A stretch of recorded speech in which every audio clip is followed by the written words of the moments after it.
Hello and welcome everybody. I'm just going to do a quick sound check as usual. So hopefully everybody can hear me, and hopefully there's a little bit of music in the background that's at the right level and not too loud and not too quiet. So we'll just do a quick check on that. Oh, no one can hear the background music. I'm just going to turn the background music up a little tiny bit. How about there? Is that now too loud on the background music?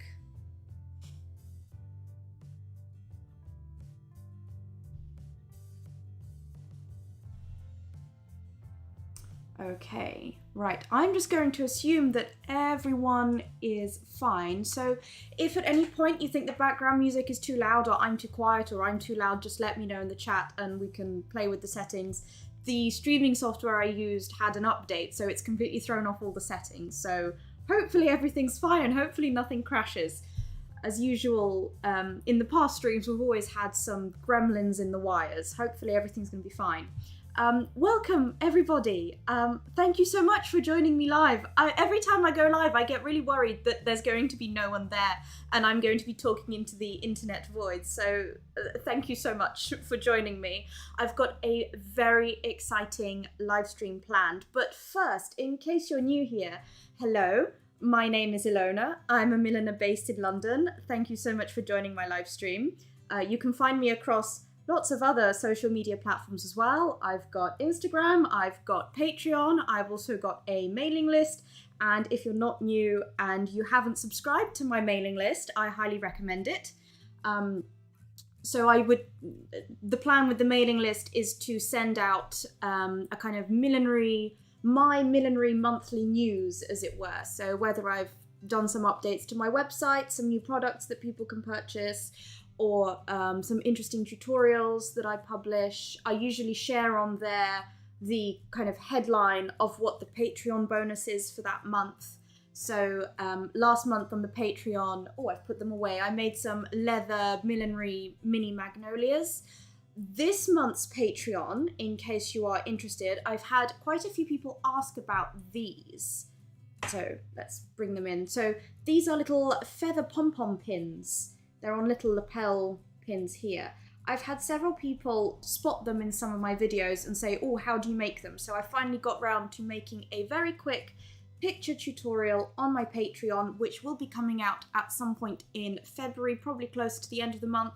So you've got plenty of time to sign up and be prepared to receive that. So that's fun. What else was I supposed to say? I have so many announcements I'm supposed to do this week, and I forgot to write them down on a list because I actually went out last night. Gosh, shock horror.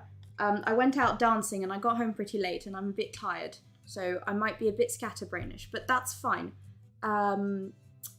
What we are doing this week, we are doing Bridal Millinery, you might have noticed in the title. However, it doesn't just have to be bridal. Bridal just kind of means, oh look, it's white. So if you just wanted to make yourself a nice little fascinator with a veil that looks like this, I'm going to talk about how to make it kind of look more bridal, or how to make it look more maybe even like a wedding guest or just a party fascinator. If I pop this on, we can have a look at what it looks like. Trying to not cover it in makeup because this one is for sale. So this is a little nose veil headband fascinator. So as you can see, or rather hopefully as you can't see my you can't see the band it's on because it's the same color as my hair. So if I just turn around and show you quickly, I mean, you will probably be able to see it a little bit, but you shouldn't be able to see it too much. And this is something anyone can make, so you don't have to be exceptionally skilled as a milliner. I think I might have shown before in one of my previous videos how I make these organza roses. So husband Matthew, who is the moderator for this stream, there is a video somewhere on my channel called something along the lines of millinery flowers without tools or something like that, and I think I show how to make these flowers there.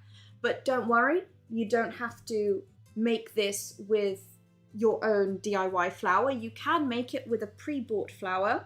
So as usual, I like to give everyone options, so I will be going through lots of different options and variations for this throughout the whole stream. So in case you're wondering, here's another slight variation of it. Ooh, I've got the wrong background color behind me to show white veils, but this is a white veil and this is a gray veil, so that's already one variation. And this is made for someone with blonde hair, and this is made for someone brunette. And we'll talk about all that at some point during the video. Before we start, I know not everyone always joins at the beginning of the stream, so I just like to give us a little bit of about a 5-10 minute buffer just to make sure that everyone who wants to join has managed to join. So I'd like to show you a little pillbox hat that I've been working on this week. If you joined me at the last live stream, I might have said that I'm going to go and do a wedding fair. So I'm kind of on a quest to figure out what's the best place to sell hats these days other than online. So I've done an accessory fair, which didn't go too well. See the vlog on that. And then I did a pop-up shop, a kind of a shared space pop-up shop in New Bond Street over December, and that went very well. Once again, see the vlog video of that. So now the next thing to try is a wedding fair, so I'm doing that at the end of February, so deadline's looming, and I've been working on some extra little numbers. This hat, I first designed it for the pillboxes video. Gosh, Matthew's just going to be spamming you with videos now because I've mentioned so many. Anyway, I've called this, I think I've called it my BB Bow pillbox. I also considered calling it pillbox with like a capital X on the end because of the nice big X on the front. I really like this one. This is a stretched silk velvet over a buckram base with a chocolate vintage silk satin bow. It's really nice. I really like how this one's turned out. I can see there are messages coming in, but my streaming software is being very obtuse about showing me the chat. Let's see, does that work better? No. Sorry everybody, 1 second. Trying to get the... Okay, no, that's not gonna work. Never mind. Right, I can see your chats in another window. Oh, thank you, Angeles, thank you. And Amesy Pop, thank you for liking my hat. I quite like this one as well. It's not for me, it's obviously for sale, but I did make myself an orange one, which I think is the one shown in the 5 styles of pillbox hats video. It's got a slightly different bow on it as well. It's not the vintage one. Jerry says, hi Ilona, hi all. Hi Jerry, thanks for joining. Right. Oh, one more announcement, a super, super, super important announcement. Oh, every time I wear a hat, my hair is going to mess up. So, I don't know how long some of you have been subscribed, but I have been online posting videos to YouTube now for almost 2 years.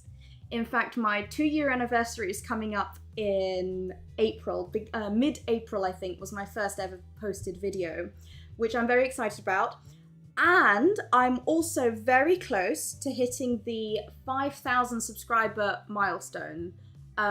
All of these arbitrary numbers of hitting subscribers and whatever, that's very much a YouTube metric of success, which I don't quite subscribe to. I feel pretty successful through just having all of you join me live. I mean, that's amazing. But I think YouTube protocol dictates that we celebrate the occasion, and to celebrate that occasion, I'd like to host a giveaway. So at some point in the next week or two, I will be posting a separate 1 or 2 minute long video with the giveaway terms and conditions and things like that. But I'd like to give all of you a preview of the prizes.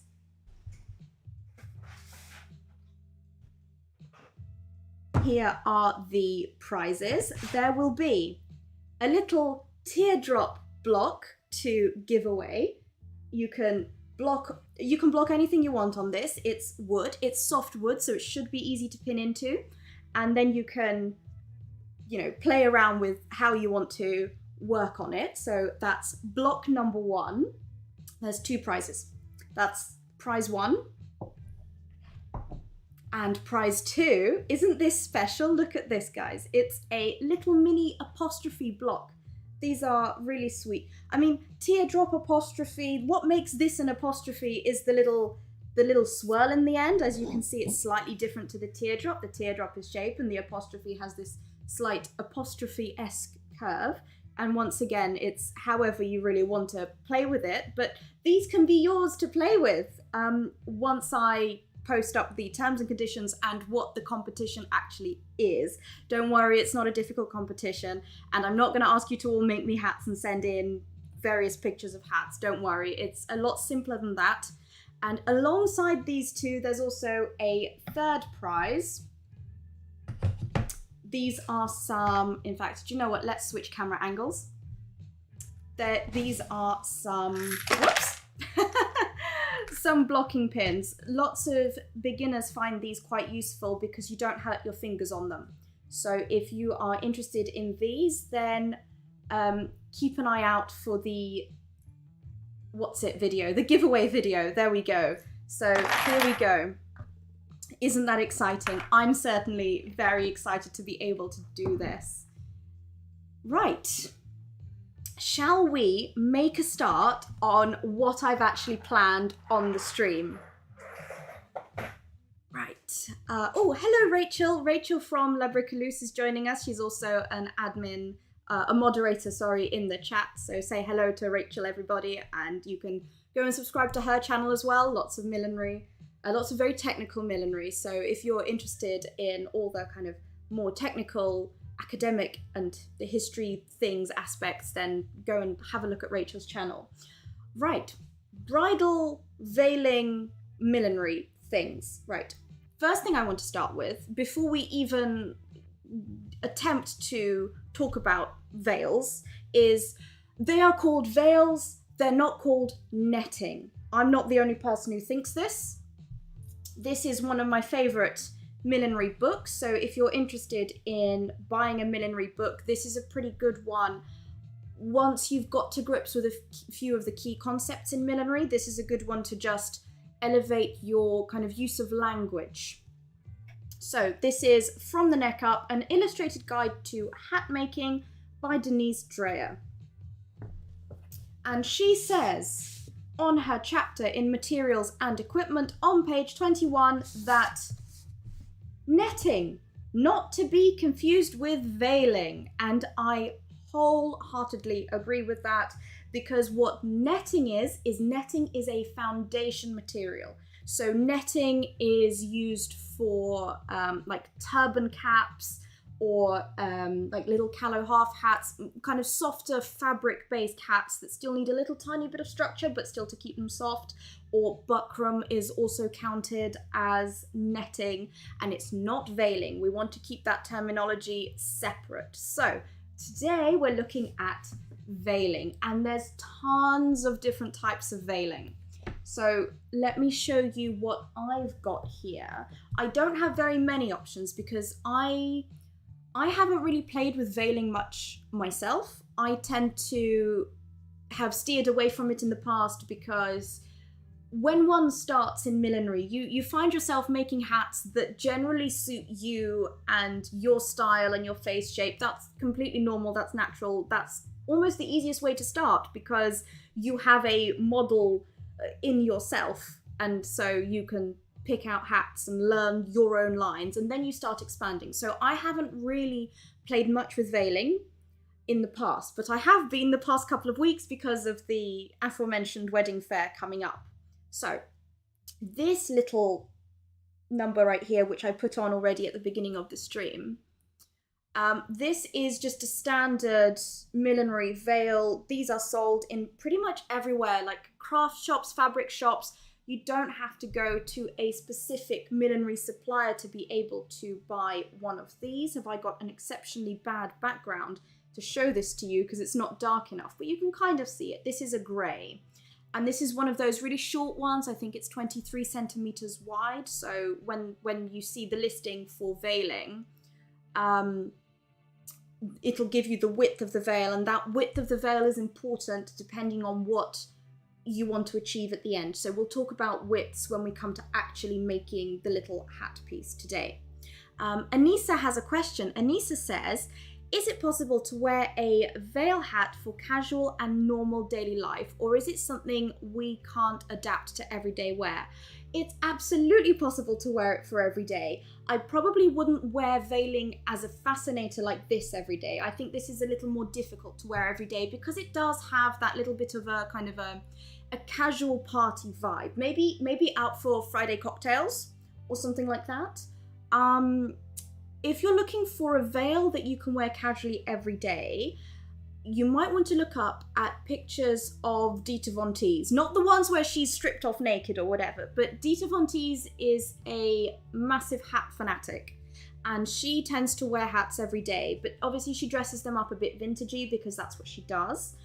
But there's a lot of pictures of her with veils that are not even set on a hat, but they're just on a comb grip or without like the big flower. I think that becomes a bit more casual.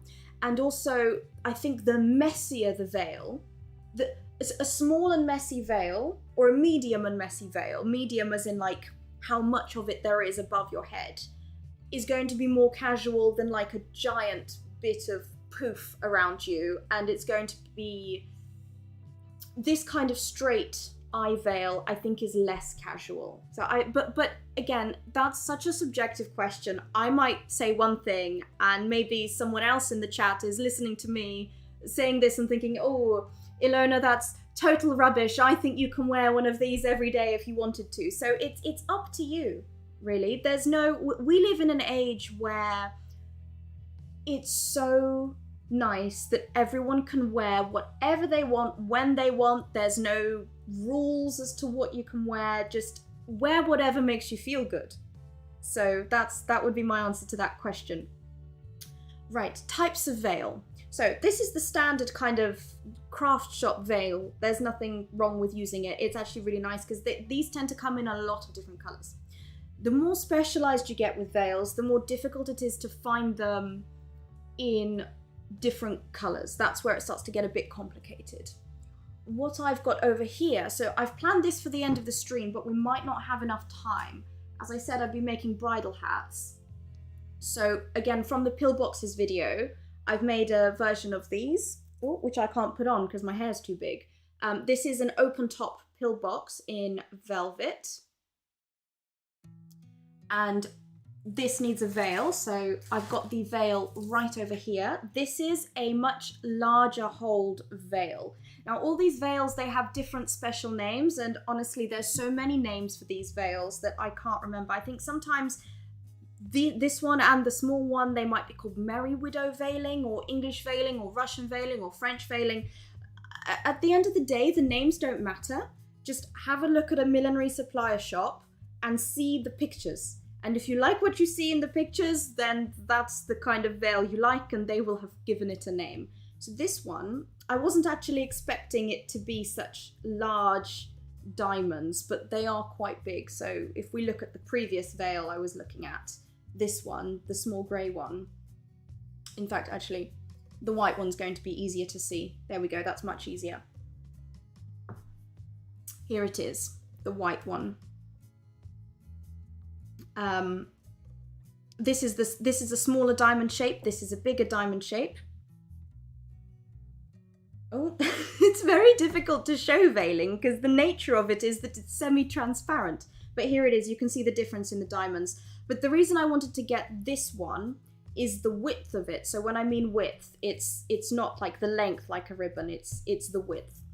This is the bit that dictates kind of how far down you can go if you're trying to do the kind of the standard 3 points of just face veiling is kind of eye, nose, chin level veils. So if you want to go, these 23 centimeter ones, like here, they're very good for just being the kind of birdcage, or actually I think sometimes they're called blusher veils. You see, there's so much terminology that at the end of the day, it doesn't really matter what it's called.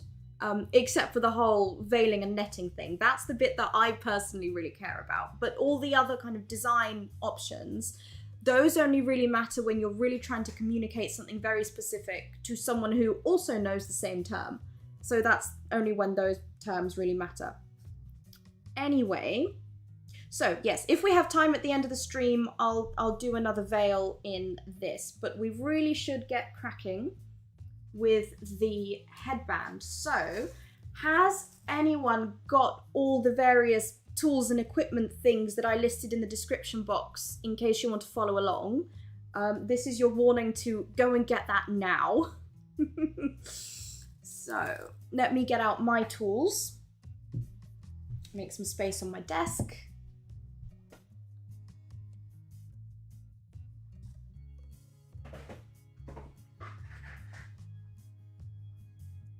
Here are all the tools. So I won't spend too much time going through them because they're all listed in the description box and I do want to kind of get cracking. Now, the number one thing that we're going to start with is making the headband. So here I've got some millinery wire. This is 1.2 millimeters thick.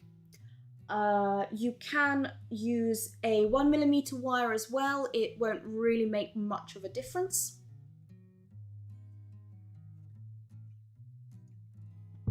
The other thing you can use is a pre-made headband. Let me get to it in my box of things. Oops, here it is. This is a pre-made headband. This was actually a metal headband that I've covered in a little bit of velvet. And the reason I've covered it in a velvet ribbon is primarily because I think the metal headbands, they really stand out against hair. So the metal, you can get the metal headbands in like gold tone, silver tone. I think you could even find them bronze tone, just kind of metallic tones. And if you want the headband to be part of the look and to be kind of like a flash of something on your head, then that's great. You don't have to cover it. But I personally, in this case with the veil and the flower, I prefer to completely try and hide the headband. So if I put this on, you won't really be able to see it against my hair. I mean, obviously you can kind of see it because there's nothing covering it, but once you pop a veil on this, it kind of becomes almost invisible. The other reason I like to use specifically velvet ribbon is because velvet, with its texture, it kind of grips onto the hair and there's less chance of it falling off. That's always a plus when you wear a hat, you don't want it to fall off. So yes, velvet ribbon is the way to go. Now, the other reason to cover a headband is you want to potentially be able to sew your veil to it rather than glue it.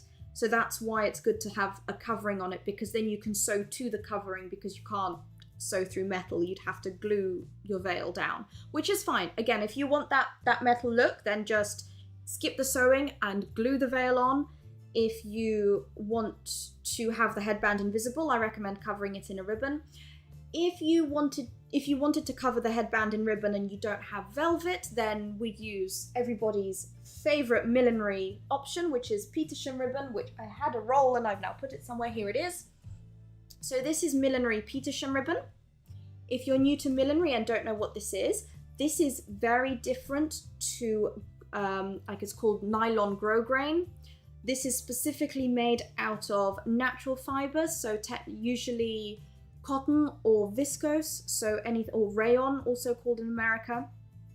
And it needs to be natural fibers for millinery because we want to be able to, we've got the ability to curve this with an iron, which we don't need to do for the headband, but if you're going to buy a roll of good quality ribbon, just make sure it's the natural variety of cotton or rayon, not of polyester or nylon fibers, because that one won't, it doesn't feel as nice. And also the polyester and nylon fibers, if you're covering a headband with it, it will slide off your head. Absolutely it will, because it's slippery. Right. Now, let's talk about millinery wire. So millinery wire, if you order it on a roll like this, which if you're making a one-off headband, you're probably not, but just in case you've ordered a whole roll of it, I think this used to be 60 meters or something of millinery wire. It's obviously slimmed down as I've put it into hats. It comes with these, what are these? Cable ties, plastic cable ties on it, or sometimes it'll be like something else, but something holding it at usually 3 or 4 different points. Don't take these off. If you take these off, the wire is essentially a really tightly rolled coiled spring and it will go ping and it will probably hurt you. So please don't do that. Please be safe. So keep these on, and to get the wire out, just push it through them. Push it through backwards like this and push out an amount you think you need, which in my case, actually, let's just measure how much we need. So if you are making it for yourself and you have your head right in front of you, get out a tape measure and just pop it on your head where you want the headband to sit. So for example, let's say I find headbands really uncomfortable behind my ears, and so I don't want it to go that low. I want it to end just above my ear. That's what I'll do, and you'll be surprised at how well these stay on. These kind of headbands, they stay on not because of like the length that they are. They don't have to end at like the back of your head for this wire to stay on. They hold because of the bend in the wire, which is something we're going to discuss later on. So just measure from top of your ear to the top of the ear, or if you want, if you feel absolutely comfortable with like a normal headband size, you can measure from halfway behind your ear. So I'm going to turn around and just point, but my microphone will cut out when I do that. So just here. Or you could even go even lower, so you can go at the bottom of your ear, but at that point it will kind of be sitting more behind you, so down there. You could even do it as a circular thing if you wanted to, which I'm not going to do today, but actually that would be a really nice way to do it, just a circle of wire. Right, today I'm actually just going to follow the standard measurements of a standard shop bought headband, because I know that I like the length of this one.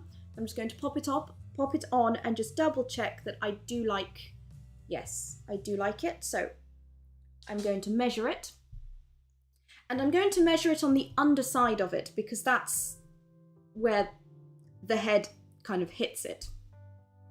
And I'm not going to measure the bend.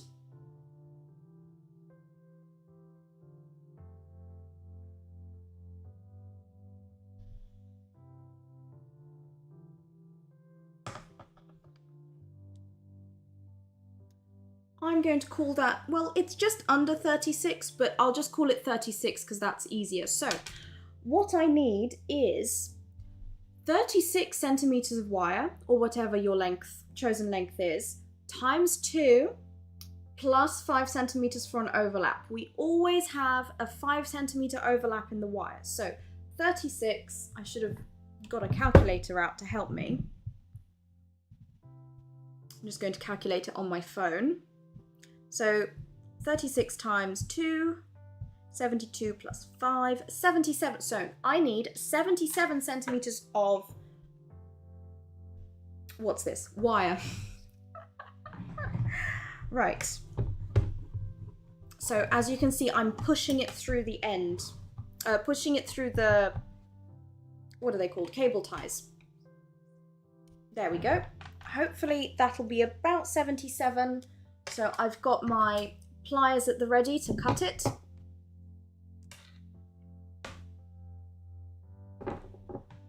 And as I measure the wire, I'm also going to go on the inside of the coil. So this might not quite catch it on the video.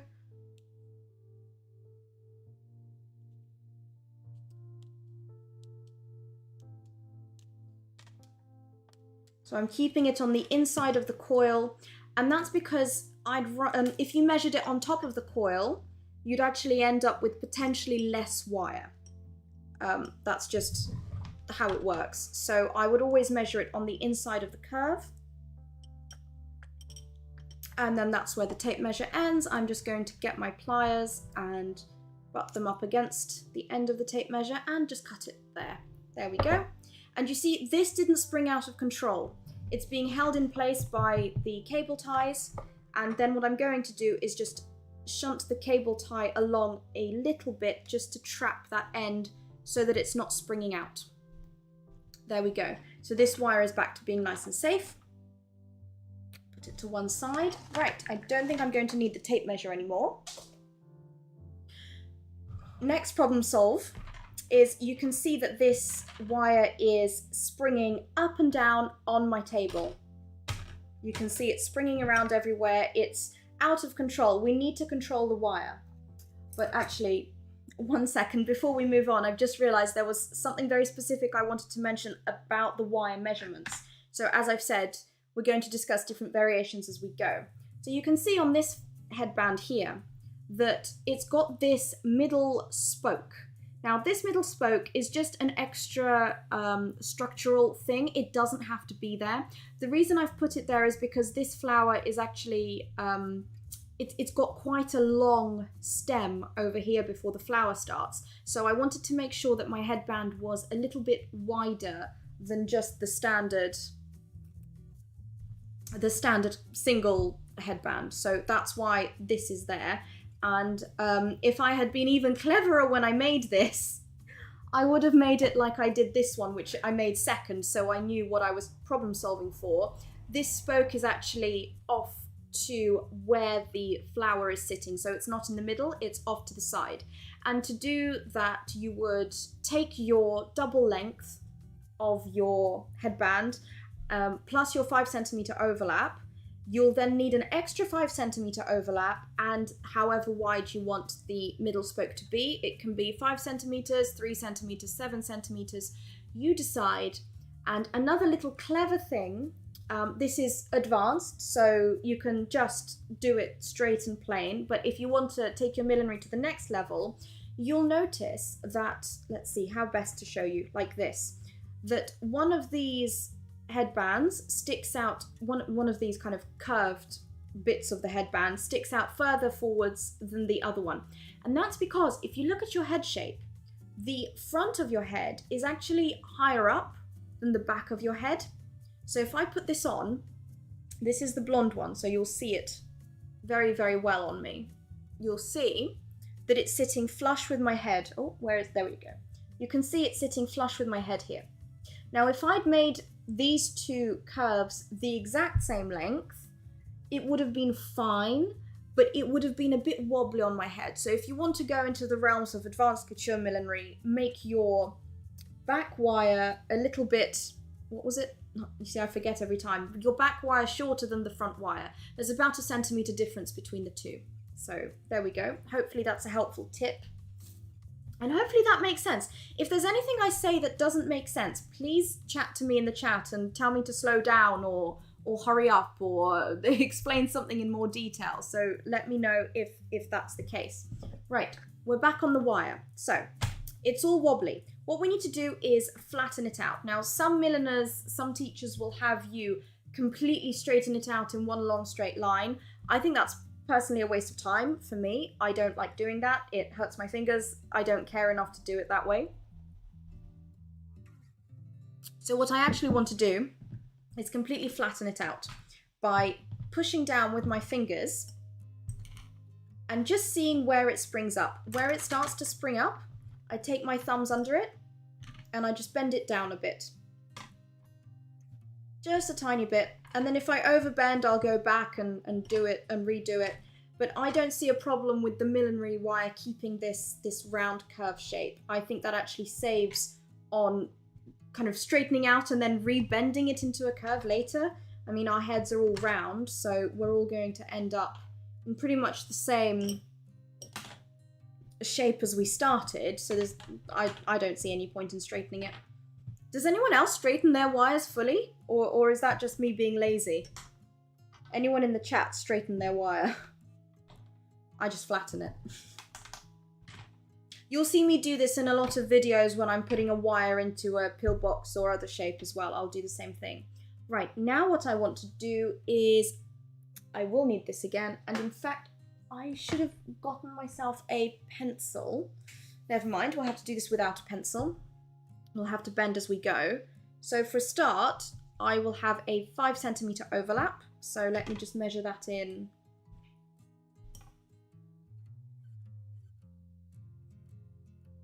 Or actually, do you know what? No, I will need a pencil. Husband, could you bring me a pencil?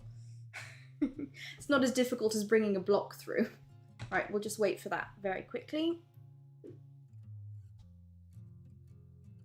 There's a pencil up there somewhere. Oh, he's crawling on the floor. Just bring me that whole tin. Hopefully there's a pencil in there. Thank you, dear. Yes, I have a pencil. Yay! Right, we're going to section out the wire before bending it. So the 5 centimetre overlap, I'm just going to mark that on with a pencil. And as you can see, I'm still measuring the wire from the underside.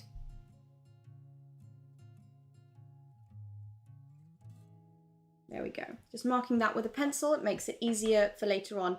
And then what did I say the length was going to be? I'm just going to double check. 36. So then I'm going to measure out 36 centimetres, again from the underside.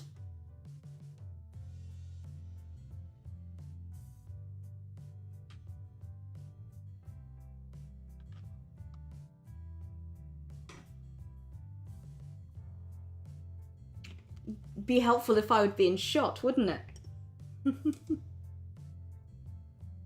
There we go. So that's going to be the other ear. Or actually, no, it's not. I shouldn't have done that. You see, I should have thought these things through before starting. Do you know what? I'm going to do my wire join now. I'm going to do my wire join and then make sure that that ends up at the back of the hat. So I like to use these little mini clothes pegs to hold the wire together as I do the wire join, because I think that gives me a lot more accuracy. So I will need a needle and thread. You've all seen me do a wire join before. Hopefully you all know how to do a wire join. I will very quickly go through it just to jog everybody's memory. But essentially the aim is to just make sure the wire doesn't spring open. We want to create a nice pretty row of X's along the wire. If you see me pull funny faces, it's me trying to see things because I've forgotten where my glasses are. And if I wear my glasses, I won't be able to see the laptop screen. But if I don't wear my glasses, I can't see the needle. So aging is fun. I should go to the optician at some point, recheck my eyes. Right, so I've done a double threaded needle. I've done my first loop, and then I'm just going to start looping this round, going in one direction. Once again, if you just had a pre-bought headband like this is a step that you wouldn't be doing. You wouldn't need to do any wire work. So that's why I like to think of this as a good millinery project for all levels. You don't have to have like exceptionally couture millinery knowledge to be able to kind of piece this kind of headband together and express yourself creatively. But if you wanted to push your millinery knowledge, this is also a good cheap project to learn some millinery techniques that I used in an awful lot of workrooms. Ooh, ow. So, oh, that's not gonna come up on the camera, is it? There's a little X pattern. I'm pretty certain I had a video somewhere about joining wires. So if you wanted a slowed down breakdown of what I'm doing here, perhaps husband, you could share that in the chat for everybody. I think it's called joining wire or something, or how to do a wire join. I can't remember. It was like the speaking of 2-year YouTube anniversary, I think it was my 3rd video I ever did, or my 2nd. That was a long time ago. I don't think I was as good then. I think I speak a bit fast in that video, and a bit, the microphone wasn't quite leveled right, and the camera angles were a bit funny. Right, to finish off this wire, I'm going to make a loop and 1, 2, 3 tucks of the needle, pull that tight, and then I'm going to have to bring that close to my eyes, loop through one of those crosses and do another knot, 1, 2, 3 times with the needle, pull that through. Wonderful. I think that was one of the fastest wire joins I've ever done. There we go. So now what I want to do is measure, not 36 centimeters, 36 divided by 2.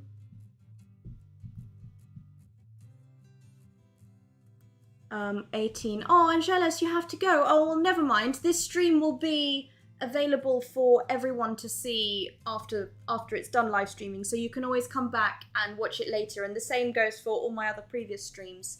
So I need to go for 18 centimeters once again from the underside of the wire. So I find the midpoint at the back, which I'm going to call where I tied my knot. So here we go, 18 centimeters.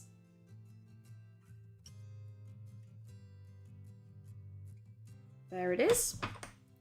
I'm going to mark that with a pencil.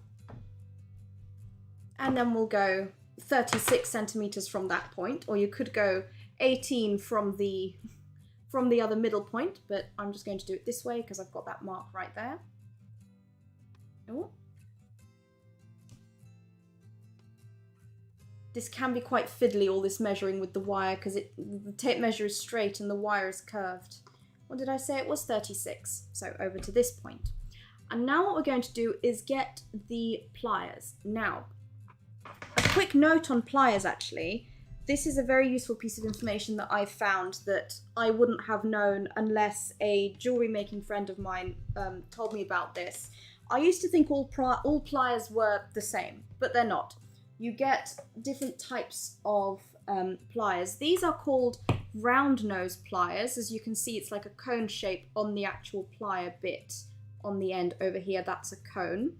And then you get these pliers, which I don't know what they're called, but they're more kind of like, I guess, utility toolbox type pliers, where they've got ridges on the inside of the nose. Now, the problem with these ones with the ridges is that they can damage the coating on the millinery wire. So millinery wire is a metal wire that's coated in usually a cotton thread, and that's we like that in millinery because it protects the wire from rusting. It also makes it much easier to sew to glue to than just uncoated wire.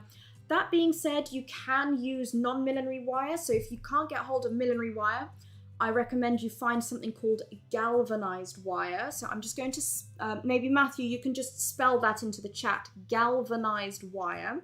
It's spelt as it's pronounced, but just in case we've not got native English speakers. I want everyone to be able to know all these tips and tricks. And what that wire is that's wire that's been treated in some way that it doesn't rust. So if you want your hat to last for like 100 years, you want to make sure that you're using wire that doesn't rust, and that's galvanized wire or millinery wire with the coating. So back to the pliers. The round nose pliers are going to be much gentler and not chew through the cotton coating. So we're going to bend at these 2 points. So I'm going to pop my pliers there, and the aim is to join the curve kind of in half. So I'm going to go across with that side, and before I go all the way in, I'm going to go on this side as well, just to make sure that I'm keeping it even. There we go. And the rest I can just do with my fingers to just connect that up.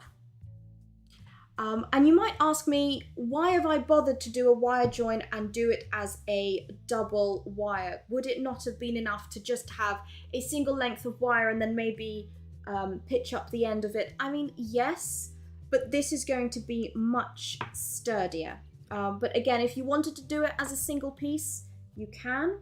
Now I'm going to use the flat point of the wires just to jam this point a bit closer together, but not all the way. I actually want a bit of a gap at the end.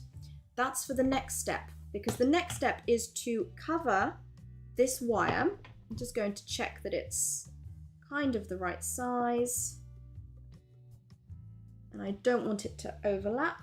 I want it to be nice and straight. Oh, you see, it's still a bit funny, so we can now spend some time just straightening that out a little bit. Yep, that'll do. So the next step, covering it in the velvet. So I've already spoken about why velvet is so great for hats, for covering wires and making things stay on the head. It's got the kind of the texture of it, the pile, I think it's called the pile or the nap or something like that, but the raised edges of velvet just really stick to hair. They really, like if you take a velvet ribbon and you brush it against your hair, you'll feel that resistance in it in a way that you wouldn't if you tried it even on the other side of the velvet ribbon. That's very slippery. But then the actual velvet side of the velvet ribbon, look at how slow that goes. It just gets stuck in the hair, and that's very good. That's exactly what you want for hats. You want them to stay put on your head. So, controversially, the next step involves glue. I say controversially because a lot of people will say, oh, you shouldn't use glue in millinery. And the reason for that is glue is a time-saving device, as it were. So everything I'm about to show you with the glue, you can sew it if you want, but it's a time-saving device. Millinery is very expensive anyway. There are places where I personally would use glue, whereas maybe someone else might not. A place that I definitely wouldn't use glue is to glue in a Petersham ribbon, because a Petersham ribbon, you know, on the edge of a hat, so for example in a pillbox, I would not use glue on Petersham ribbon, which I have seen people do. That really brings down the cost of a hat. So if you see a hat that's like £50 or £20 and it's got a ribbon in it, that's probably because it's been glued in. Technically nothing wrong with that, but if you ever got makeup on the ribbon and you wanted to wash the ribbon or change the ribbon, as I've done in, I think I did a video on a vintage milliner called Edna Wallace, and I went through washing and changing the ribbon in that. If that had been glued in, I would not have been able to do that, and then that hat would have been dirty for eternity, and I would have had to find a way to steam the glue off, potentially to the detriment of the hat. So somewhere like a ribbon, I wouldn't glue it. But when working with wires and ribbons, I don't see a problem with using a bit of glue. I've had to use glue on the little legs of here just to make sure that it stays put, because you don't want the ribbon slipping. So I might have to be silent and concentrate for the next bit, so you'll just have to follow along visually. I'm just going to open the wire back up a little bit and start my ribbon off by gluing it this way. Can you see that? Or this way? No, let's go this way. We're going to go this way, so over the top of the leg. So I'm going to open up the Yoo-Hoo glue, and when using Yoo-Hoo glue, I like to have some toothpicks at the ready, because Yoo-Hoo glue is incredibly runny, or it can be. So my personal favorite trick with Yoo-hoo glue is to just get a toothpick, dab a little bit of glue on the end of the toothpick, like a mini raindrop worth of glue, the tiniest amount, because this stuff, I mean, it's very hazardous, as in like you don't want to be breathing it in, so just be very careful with that. And then dab this onto the edge. Do let me know if you'd like me to zoom the overhead camera in.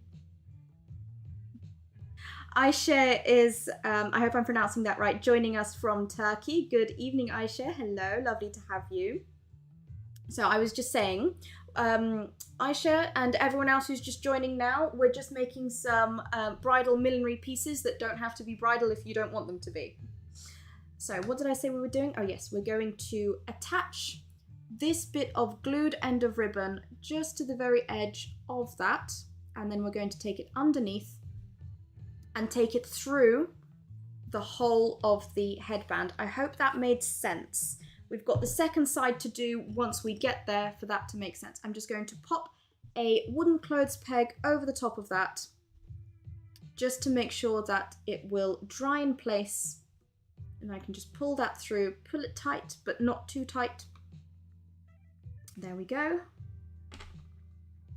Now Yoo-hoo glue tends to take quite a long time to dry, but I'm going to, in the interests of time saving, start wrapping this around. So this is just going to be a single headband. It's going to end up looking like this. So we're just going to start with some tension, wrapping the rest of this velvet ribbon around. Oh, now I did promise talking about variations. So as I go, I'm just going to pull this a little bit tighter and just make sure that everything is covered. There we go. Once I've wrapped it around a few times, I will pop the clip back on. So I'm keeping it very, very tight as I go. So now I'm going to pop this back onto the end. That's just going to hold it in place. It's just temporary. And we're going to go round and round. So variations while I'm doing this. You can, of course, use any color. Oh, you see I let go and it all went. You can, of course, use any color of velvet ribbon you like. It doesn't have to be to match a hair color. So if you wanted to make a statement of a headband that was like bright pink, you could do that, absolutely no problem. And obviously if your hair is bright pink and you didn't want to show the headband, you would use the bright pink ribbon. Velvet ribbon comes in so many different colors, so you won't have trouble finding the exact color that you want. Right, so now that I've done about 4 rolls here, I'm just going to fix this in place while I get my glue back out and wherever I put my little toothpick. And I'm just going to dab a little tiny bit of glue. Actually, I'm not going to do it with, no, I'm going to do it with the toothpick. I'm going to have the toothpick handy and just do it straight from the glue tube. It's very stringy, this glue. I'm just going to dab a little tiny amount of glue. Oops, that is not a tiny amount of glue. Oh dear. Right, enough? That's way too much glue, actually. I'm going to use the toothpick to spread it along. This is the problem with the Yoo-hoo glue. It always seems to come out in exceptionally large amounts. I'm just going to spread it with the toothpick.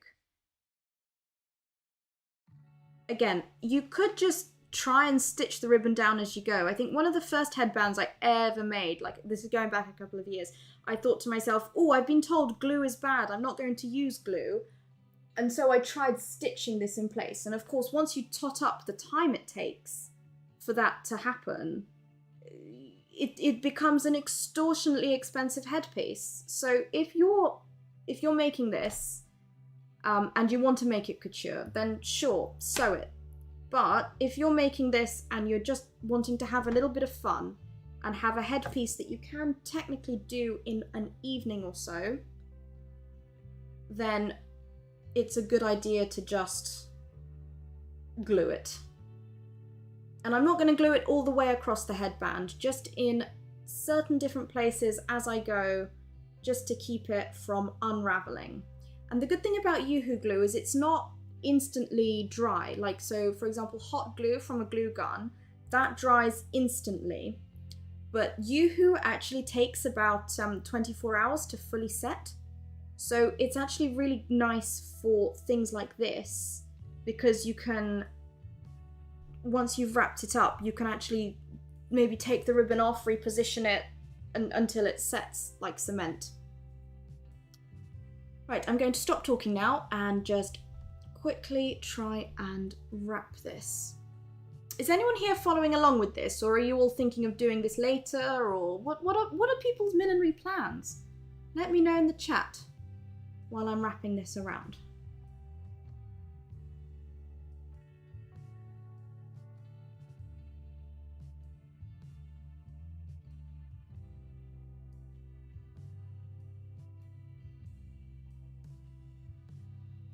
Ooh, and actually, I was just thinking, where else can you find this kind of work with a headband that's got something covered?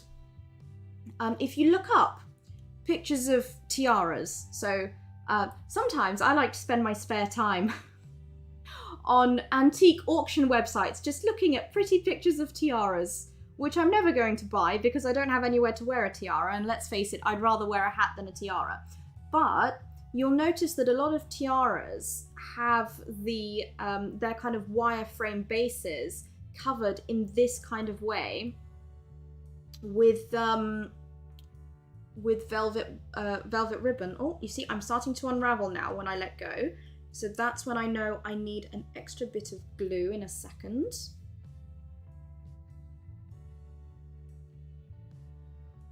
Amoria says, definitely will be doing this later. Great. If you want to share your results with me, you can follow me on Instagram at Bridal Millinery and tag me in your creations. I'd love to see what you will make. And Amesy Pop says, I just always love watching inspiring creative tutorials, always soaking up the knowledge, ready to use whenever I may need to.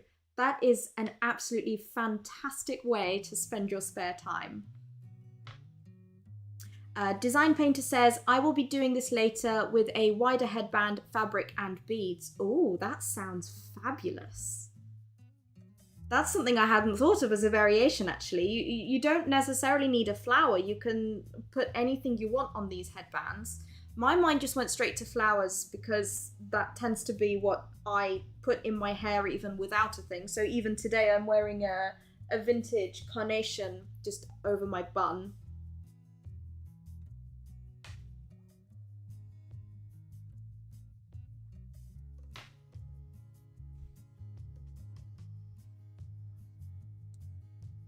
Right, I'm coming up to this middle section now, so I'm just going to grab a, I keep forgetting the names of things, a mini clothes peg. I'm going to go a bit closer. And I'm going to get my glue back out, and hopefully it won't squirt everywhere. There it is. It also gets very stringy, this glue, so you do kind of want to be careful. And let's just add some along here. Hopefully that's in shot, because I don't want too much. I actually, the biggest problem I have with the Yoo-hoo glue, and I haven't figured out a better glue to use than Yoo-hoo glue, you really can't control too well how it comes out. That's why I've got the toothpick, because I don't want it in a very kind of large globular layer, otherwise it might seep through the ribbon, and you don't want that. So with things like glue, less is more. You could always go back and add a little bit more, or you can just add some more glue further down your creation, but best to keep it to less, otherwise it might seep through the ribbon. That's happened to me several times when I was experimenting with doing this in the past. So when I covered this headband I keep talking about, the glue seeped through at the end because I put way too much on, and it's a little hard and crusty and it's not too great. Anissa says, I've never made a wide hat, just sewed a hat box. Didn't finish it though. This winter I started wearing a, oh, whoopsie, the camera's gone. Give me 1 second, everyone. I'll just finish reading the comment. Didn't finish it though. This winter I started wearing a kind of fedora hat styled 30s way. It attracted a lot of staring at the metro. Yeah, those things usually do. So what you're talking about is wearing, I think they're called like mini doll hat perchers, is I think what they were called in the in the 30s. Those were quite popular. They're really nice, sweet little hats. Dita Von Teese favours those. So if you're looking for some fashion inspiration, I've already mentioned Dita Von Teese once in this stream, but that's a good place to start as well if you wanted some extra variation. I'm going to move this along. I'm just going to do the camera. Give me a second, everybody.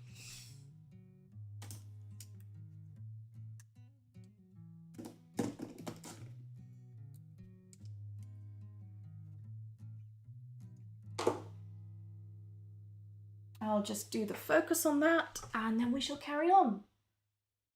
There we go. Hopefully that's worked. Let's see. Oh, there's so many comments coming in. Jerry says, I'll be doing this later in the week. The velvet looks much nicer than polyester. Yes, it does, doesn't it? This is actually, I think, this is a French velvet ribbon from Petersham's. They don't sponsor me, but I do tend to buy all my supplies from them, so, and they are very good, so I don't mind giving them a bit of free publicity. I think they deliver to most places in the world, and they're pretty good. And I've spoken to some of my Patreons who order from Petersham's as well, and they're quite impressed with the shipping and stuff. So if you're looking for ribbons and various things, then they're pretty good. And from what I know, millinery, like French ribbons, are kind of the best in the world. They just make them so well there. Anissa says, I'll continue my hat adventure, but planning soon to tackle the hat file, like I call it. Watching you is wonderful, enjoying a lot seeing this. Oh, thank you. I'm so glad that people are interested in hats. I really feel that we're close to a kind of resurgence of hats in fashion. I think I read somewhere, or Stephen Jones, the milliner, said in a podcast, I think last year, that it's actually really odd to see humans not put something on their heads, because for the majority of human kind of culture that we know of, people have put things on their head, whether that was for religious reasons or just cultural or just for fun, just for fashion. We've always done it. And in the 20th century, back in the 21st century even, or the end of the 20th century, beginning of the 21st century, he thinks that people will look back, fashion historians will look back at it and think, oh, how weird, they didn't wear things on their head, and yet we've gone back to doing it now. And I quite agree with him. AMD Pop says, tip for the glue, use a bottle with a finer tip nib. I've used it for rhinestone before with E6000, stops the glooping. Yes, so I used to use a lot of E6000, as you say, for like crystal applications on like dance shoes and things, because Yoo-Hoo's not great for crystal applications. E6000 definitely trumps the Yoo-Hoo for crystal applications, because Yoo-Hoo's a bit kind of like, it moves around a lot. Yoo-Hoo is more of like a kind of fabric all-purpose glue. It's good for leather and stuff as well. So if you've got a leather tip come off your shoe, Yoo-Hoo's very good for that. But the problem that I have with E6000 is it always seemed to dry up in the tube. Like if you don't use a whole tube in one go, it dries up. And that's where I think Yoo-Hoo seems to be quite superior, in my opinion. I'll read all of those other messages coming in just a second. Otherwise, we'll never finish this. And I do want to get to the main thing about today was talking about veiling, and it's already 7 o'clock. I mean, I don't mind if the stream runs over. Husband, you okay if the stream runs over? We had quite a full lunch, so we shouldn't be too hungry at 6 o'clock. Right, what am I? Sarah says, I agree with Amesy Pop. Tutorials seeing the masters at work. I would love to know what kind of starter hat would be good for a newbie in millinery, perhaps a tutorial you've done. Sarah says, especially with the spring season approaching quickly. Oh, that is a good question. I think that purely depends on the best hat to make is a hat that you're going to want to wear, or that you know someone else wants to wear. So have an audience in mind for your hat first. You don't want to be making a hat and then it sits on your shelf and it becomes what I call a dead object. Like a lot of museum pieces, I would say, are dead objects, because no one wears them. People only look at them. They have no life anymore. So you want to, if you're going to bring a hat into this world, you want it to be full of life. So I suggest, yeah, figure out what you like wearing, what you might like to wear it with. But in terms of shapes, you can make something like a classic kind of straight-edged pillbox quite easily. So in my pillbox tutorial video, I give 5 different options for things like that. For some of them you need hat blocks, for some of them you don't. In fact, I can show you 2 that I make in that video in 1 second once I finish gluing, which I showed everyone at the beginning of the stream, but we can show them again because I think new people have joined us. And so for everyone who's just joined, hi, welcome. Welcome everybody who's joined new. You haven't really missed much other than a couple of announcements at the beginning of the video. So I suggest after the stream you go back and have a listen to the announcements, because you might all be very interested in a giveaway that I'm planning to do. And in terms of what we're making, what you missed is just how to work with wire. And once again, you'll be able to go back and have a look at that. Right, we are coming up to the end of this.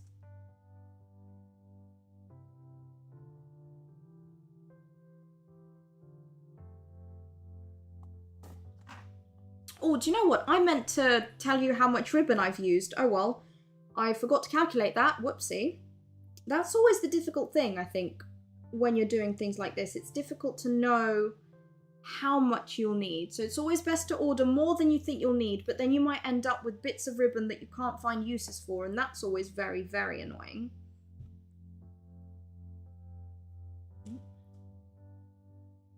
Got all tangled. Hopefully all this has been in shot, actually. I haven't been looking at the screen to make sure I'm in shot. Hopefully everyone can see what I'm doing. Right, we're coming up to the end here. Use that needle.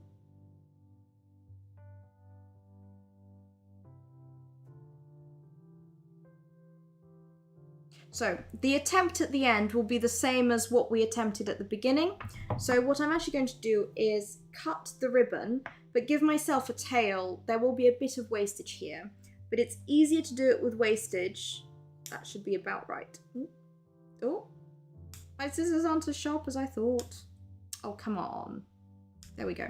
It's better to have a little bit of wastage than to then not have enough, especially the first time you do it. But the more you do things like this, the more used to it you'll get.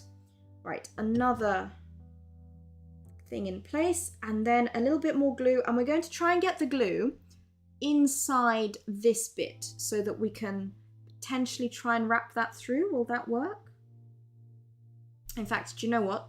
What I'm going to do is pull this through now while there's still a little bit of space between the wires, and then we'll tie it off in a second.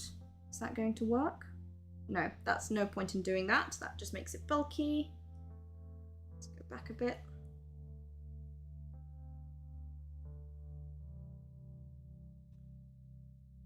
So how should we tie off the end? I'm just having a quick think.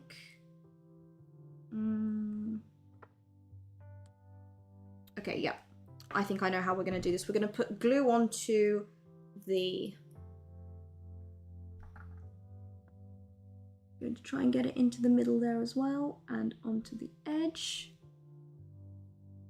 Hopefully not too much. That might have been a bit much. I'm going to get my toothpick, and the toothpick just helps me control the amount of glue.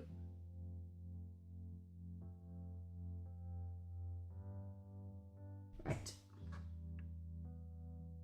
So let's keep wrapping this. Keep that going. Keep that going. And as I get to the end, try and keep that nice and tight. And then there's a little bit, so I'm going to try and, so I'm almost at the end.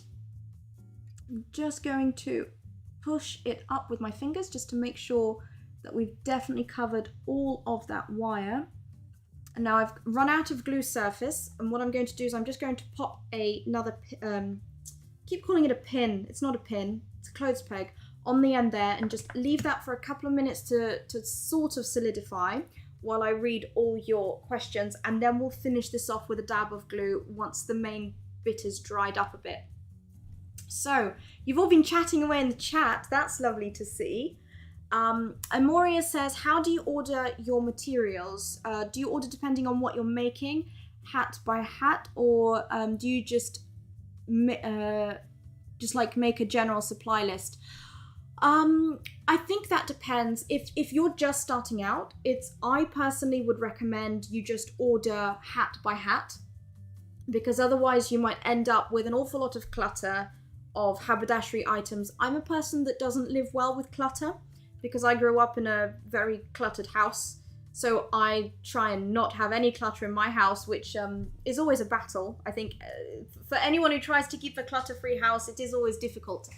But one of the ways I try and do it is when I first started, I would buy hat by hat basis. But then things can get, you might start running out of things, and also delivery costs can be quite expensive. So I think it's good to have a number of basic items just kind of in stock, you could call it, in your house. So a basic selection of obviously needles, threads, things like that. One of the things that I wish I'd bought, as it were, as a proper millinery supply straight away, and not bought them in like lengths. So one of the things you can kind of bulk buy is Millinery Petersham ribbon on a roll. This is a vintage one, but you can still buy them on a roll, I think 30 meters or 15 meters on a roll. If it's white or black, you will probably end up using it, because white you can dye to almost any color, but you don't have to. Black will go in most things as well. So a roll each of black and white millinery ribbon, Millinery Petersham, I would suggest you just get that on a roll straight away, because it turns out cheaper per meter, and if you're planning on making lots of hats, you can use this. This also has dressmaking applications, so if you're a seamstress and you make things like skirts and dresses, this is a very good waist tape material, or if you make corsets, this is very good for waist tape. It gives you that extra bit of structure around your waist. But yeah, other than that, I probably wouldn't buy things in bulk. So I've already mentioned Petersham is a very good supplier for kind of hobby millinery items. And in fact, I mean, I call it hobby millinery, but I order from them all the time. More professional suppliers will expect you to order in bulk. So, for example, the place where I order these marabou feathers from, they always want me to order it in bulk. I can't just order a little bit of something. I have to order them in bulk, and you have to have an account, and you have to be registered, and they're like a proper professional business supplier, so I can't really recommend these to you.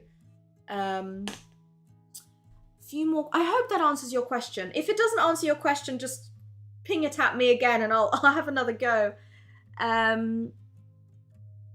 Elena says, what is this place you're working, the piece you're working on going to be used for? The specific piece I'm working on, so this one here, it will be a bridal veil headpiece for what I would call a kind of a more, either a mid-century modern style bride, or someone who would like a veil but doesn't want the full, full bridal veil. I'm doing a bridal fair at the end of February, so that's why I've been doing all these bridal pieces. In case you missed the beginning, this is kind of what we're working towards, almost. So one of these, I'll show you while the glue is drying. So this is a kind of nose veil, I guess I'd call it, or an eye veil. It's a velvet band. We already discussed at the beginning of the stream why I'm making it as a single band rather than a band with two prongs, as it were. There's lots of different variations on this. It doesn't have to be bridal, it can be non-bridal. So this one I would potentially say is more of like a wedding guest, because this isn't this flower here. This isn't white, it's kind of purple, even though the veil is white. and it's on a, I've wrapped it in the blonde kind of toned velvet ribbon, so hopefully the person who might like to buy this would be blonde. I've also got one here that's a little bit of a slightly longer veil, and you see that's more of a kind of, oh dear, I don't want to get lipstick on it. It's more of a kind of mouth veil, and that's got the, what's it? Forgetting my words again. The flower, the purple flower on the same side, but the veil on this one is grey. This is a really nice way of using up, I'm just going to try and get that lipstick off. A really nice way of using up spare veiling. So for example, if you've made a pillbox with a veil and you've got like a 30 centimeter length of veil, you don't let that go to waste. You can use it on something like this. So once we finish wrapping the band, we'll get to how much veil you need for what, which is going to be the main part of this. So I should really hurry up with this veil. Oh, so many questions going on. Okay, I think I've answered all the questions, and the cat has just woken up from her nap, so I do apologize if you hear meowing. I have a, well, I was going to say I have a kitten. She's no longer a kitten. She's now a year and a bit, and she's figured out how to meow loudly when she wants something. Right. This should be dry enough now to proceed. So where did we get to? Oops. It's kind of dry enough. So what I'm going to try and do is potentially, let's see, what can I do? Yes, I know what I'm going to do. I'm going to try and tuck it under itself. So for that, I need to just make sure that I'm doing some very precise cutting, and hopefully this can be seen on the video. I'm just going to, yep, hopefully that can be seen. So I'm going to try and pop that underneath. So I'm going to cut it maybe about here where my nail is. That's not too much wastage. There we go. And then I'm going to find my toothpick again. I keep using the same toothpick, so there's no point in wasting toothpicks. I'm just using the same toothpick over and over again, even though the end is covered in glue, but it doesn't matter. And once again, I want a raindrop size. I don't even have to squeeze the bottle, it just comes out. A raindrop size of glue. And as I said before, you can sew this if you want, but that's very fiddly. So I'm going to spread that glue on the whole end of that ribbon, like that. And then I'm going to fold it in half, like that. Hopefully that's going to be enough. Yep. In fact, a little bit more.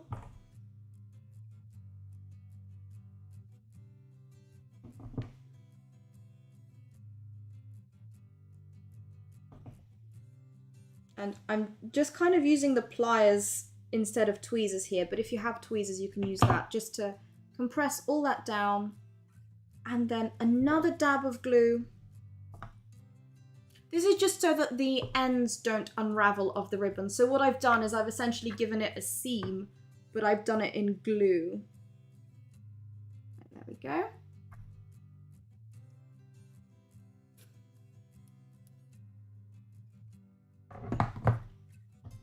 Just a little bit on the end there, not too much. That's definitely enough. See, it starts being stringy the longer it is given to dry. And then just fold that over, hold that in place for a second, and pop this back over it. And I think someone in the chat said somewhere, oh yes, Jerry said quilters clips are very good if you don't have those little pegs. Yes, absolutely. I don't have quilters pins, quilters clips. Oh, sorry, excuse me. I don't have quilters clips because I don't quilt. I have tried it, I'm not very good.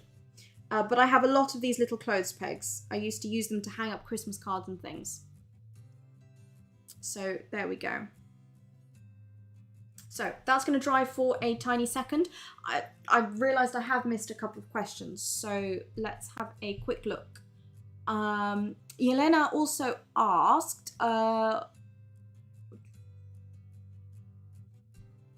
Something about the quill, the cotton ribbon. Is it just twill cotton ribbon? Ah, yes. So the ribbon. You must be new to millinery. Welcome. So this is a very important ribbon used in millinery. So I was talking about ribbons earlier. You can use it to cover the headband instead of the velvet ribbon. Let's switch back to this so I can show it to you. So this is cotton, or it can also be made out of rayon, or sometimes also known as viscose, so the man-made fibers. Still natural though. This is a natural fiber ribbon. Sometimes a ribbon that will look similar is called grosgrain, but grosgrain is made out of nylon or polyester, and you don't want to be using that because it's very, very slippery. This is much softer, but it's also, if you were to bend it and like pinch it together with your fingers, it will hold that bend in a way that the nylon polyester ribbon won't. This is also possible to curve it. So in some millinery applications, when you are putting it inside a hat, for example, a pillbox like this, you will want to curve the ribbon so that it follows the curve of the hat. So that's what you want to use. Some other questions. Design Painter says, just wanted to share that my grandmother taught me to press my hat veils with a cool iron between 2 sheets of wax paper. I did that and it came out perfectly without melting or burning the veil. Yes, we'll get to pressing the veil in a bit. I won't be pressing my veil between wax paper, but I'm guessing that what that would have done is to, if it was wax paper, maybe the wax would have transferred to the veil a bit and given it a bit of stiffening. So vintage veiling, especially silk veiling, it's very soft and delicate, and if you wanted something with a bit of structure, you'd need to stiffen it a little bit. Anissa says, is it possible to use a headband, cover it with velvet ribbon instead of wire? Just asking. Yes, absolutely. That's what this is. This is a metal headband, and I've covered it in velvet ribbon just the same as I did the wire. The reason I'm doing the wire here is because I have wire in my cupboard. If I wanted to kind of save time and cut costs, then I would have just used a headband, but I quite like the idea of just using the wire that I have in the cupboard. The other thing about wire is that you can bend it into shape. So these metal headbands, they come pre-shaped like this. If you have a funny shaped head, you might find these uncomfortable. I, for example, can't really wear this style of headband for longer than a couple of hours because it starts to hurt behind my ears. But I found that when I've made headbands out of wire, I can bend them to the shape of my head, which we'll do in a second, and they keep their shape and they're a lot lighter to wear. Oh, that's the other thing actually, weight. This is much heavier. I'm going to drop it on the table. Did you hear that? We'll do that again. There we go. And then this one, if I take the clip off and drop it on the table, it's a slightly lighter sound. There we go. It's a much lighter construction. So if you're looking to have a very lightweight piece, then you want to be making it out of wire yourself, but that might not matter to you. I would say that something that sometimes milliners forget is that you want to keep a headpiece light. A light headpiece can be worn for so many more hours than something a bit heavier. So I was actually in Harvey Nichols the other day, just having a look. I'd never been to Harvey Nichols. It's a kind of very famous department store in London. And I just went in there to my husband and I, we were in central London, we had nothing to do, and we thought, oh, we've never been to Harvey Nichols, let's go to Harvey Nichols. So we went in, and for some reason, right next to the underwear section, they had hats, which I thought was a very interesting choice. But we had a look at the hats in there, and all the hats were very, very heavy. And I thought that was very interesting because one of the things a lot of my vintage millinery books talk about, and a lot of the classes I've done with milliners who have themselves learnt from kind of people that were around when the original millinery books were written, they've always said the aim of the game is to make a very lightweight hat. So for example, it weighs practically nothing. This flower weighs practically nothing. The wire weighs practically nothing. The veil weighs nothing. And the thing that actually weighs the most in this is the wire that's in the flower. That weighs the most in this. So it's not as light as it could have been if I hadn't wired that flower. And in fact, this bridal one we're making, I haven't shown you yet. This is the flower. Show it against not a white background. This is the flower that I'll be putting onto this one. This is a pre-made vintage flower from Petersham, so you can go out and if you want this exact one, you can go and buy it. Once again, they don't sponsor me. They don't tell me to say these things, but I love them so much, so I will give them free advertising here. This is the flower we'll be using. It's very, very light. Well, actually, it's about the same weight as the organza, actually. Yeah, it's about the same. So we'll end up with about the same kind of weight, but it will be very light. So if you're a bride, weddings normally take like a whole day or something. I don't know, but I had a weird wedding. I didn't have a standard wedding, but normal standard weddings, they usually take like a whole day, I think. And so if you're going to be wearing a headband for a whole day, you want to be comfortable, especially if it's your wedding day. You've got plenty of other things to think about, not what you're wearing on your head. So you want to make it very, very light. Sarah says, is that the one you spoke of and showed earlier? I'm guessing you're talking about the pillbox, this one. Yes, that's the one I kind of plonked on at the beginning of the stream. This is from one of my videos. Well, it's the same model, but I've just made it in another color for this season and I can't seem to put it on straight. There we go, like this. I made this in the 5 pillboxes video, which has already been posted in the chat somewhere, so you can go and have a look at that.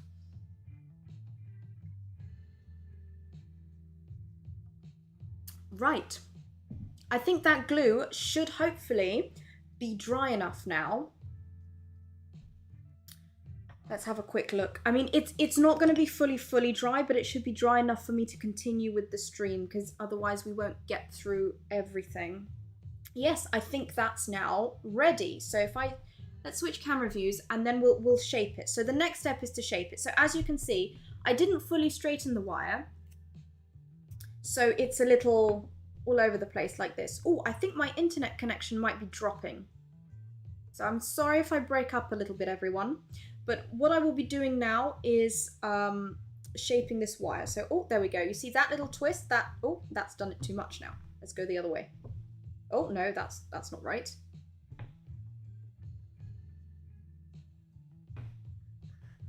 Right, okay. If the internet blacked out there for a second, I'm very sorry, everyone. The gremlins have graced us with their presence, but it should be fine. So, we should be back now. You didn't miss much. So, I can shape it into this kind of horseshoe shape, but I actually, because everyone's head is different, so I'm going to shape it to fit my head because I'm making it right now. But if someone wants to buy this off me at the wedding fair that I'm doing in February, what I will do is I will look at them, I will assess their head shape, and then I will shape it to them before I package it up and give it to them in a bag. So let's do that right now. I'm going to pop it on my head, and I'm just going to start pressing it onto my head where the shape of my head is. This can be a bit painful, so I wouldn't do this on another person. This is just for the purposes of this stream to just get it nice and quickly. So, and then I can look where it's springing out. So it needs to be bent over here. Can you see how it's springing out at the sides? What's going to bring that in is up here. So we switch camera views. And then I'm just going to start bending it in at those points that I've just mentioned. And the easiest way to do that is to almost use the table and come back like this. I'm just using the table. Oh, I may have cut out. Let me just double check.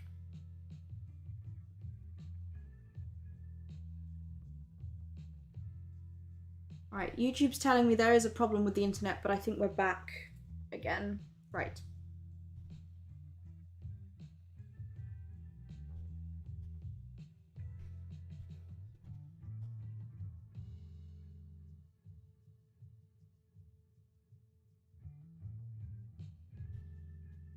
So, there we go. It's not quite a horseshoe shape, which is what we want. I'm going to pop it back on my head. Let's see, did that make a difference?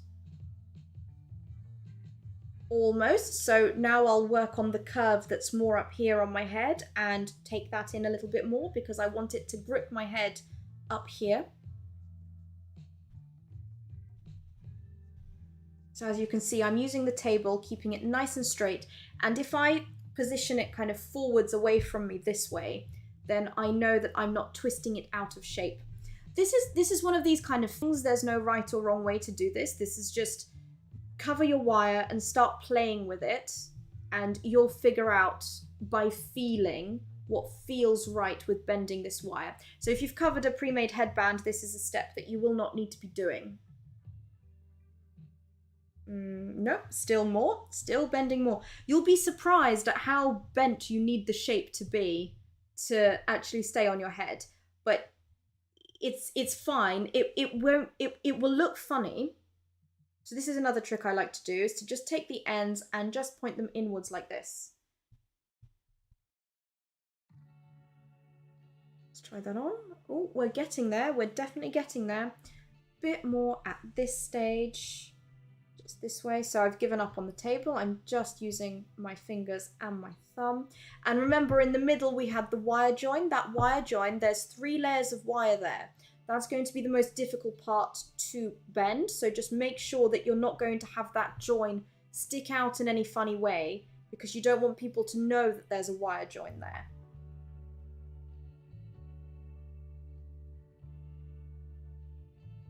Right, let's try that on again. There we go. That feels pretty good. That's not going anywhere. Do the head banging test? No? All good. Right, there we go. But the thing that's making it grip better is the fact that it's covered in velvet and it's going on my hair. And as you can see, every time I take it out, I get these flyaways. That's the velvet gripping and not wanting to let go. So velvet covering is the way to go, as is done on a lot of tiaras, as I've already mentioned. Right. Just make sure none of my hair is on it. There we go. That is our finished headband. So the next step is the veiling. So I've already mentioned that there's the kind of normal standard veiling that you can get in lots of craft shops. There's also the large giant veiling that I got because it was pretty wide. And also I found this style of veiling. Now this is a vintage veiling. I've not seen this produced new. But look at how delicate this is. You almost can't see it. That was silly for this stream, isn't it? I don't know if you can see that. Hopefully the camera is putting this across. It's actually quite stiff. So this is where I was talking about the different textures of the veiling. Ordering veiling on the internet, you're never quite going to know what texture it is, but hopefully somewhere in the description it will say if it's soft. But I think you can assume if you're ordering vintage silk veiling, that's going to be super soft. You don't want to be using vintage silk veiling for a headband like we're making today. That kind of soft silk veiling you want to use to like drape swathes over of a big hat and make a kind of a statement. The big veiling, modern veiling tends to be made out of nylon, which is this kind of stuff. I think it's made out of nylon anyway. It should say on websites. It's kind of medium thickness, medium body, and we will actually be stiffening it with some hairspray later on. And this veiling, it's kind of quite wiry. It's very, very stiff. It's also very, very, very bendy. It's quite fun. I'm looking forward to working with this. So what I'm going to do is, for the next step, I'm going to need to iron this out. So I think someone in the chat was talking earlier about ironing veiling in between 2 bits of wax paper. I won't be doing that, but that sounds like a very interesting thing to try. What I will be doing is just ironing it on an ironing board with a damp tea towel over the top. So what I'm going to do is I'm going to put on the intermission music, and I'm going to bring my wire onto the table, and you may see an ad while I do that, but don't worry, you won't be missing anything. So I will see you in about 1 minute once I get my iron and ironing board out.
Hello everybody. Right, I'm back from the break. Hopefully everyone else is feeling a little bit more refreshed. I certainly am. I've got my little kind of ironing board pad on my table. Let's change camera views. There we go. Hopefully you can see that.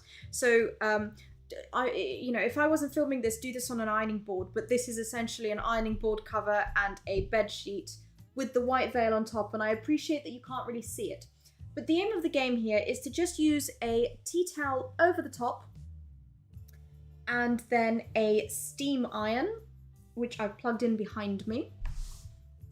And what we're doing is just straightening out when you order a veil, it will come kind of rolled up. I'm just using a bit of steam from the iron to straighten out any of these kind of folds in it. And then we actually get to the exciting bit of what do we want to, how do we want to use it, how much do we want to use, and we can all make some decisions on that in a second. Just double check that this hasn't ruined the veil at all. No, we're all good. Still got some kinks in it. I wouldn't do this without a tea towel over the top because you never know if the iron might melt the veil or anything like that. So you just want to be careful. Veiling isn't as delicate as you think, but it's also not, you know, it's not metal.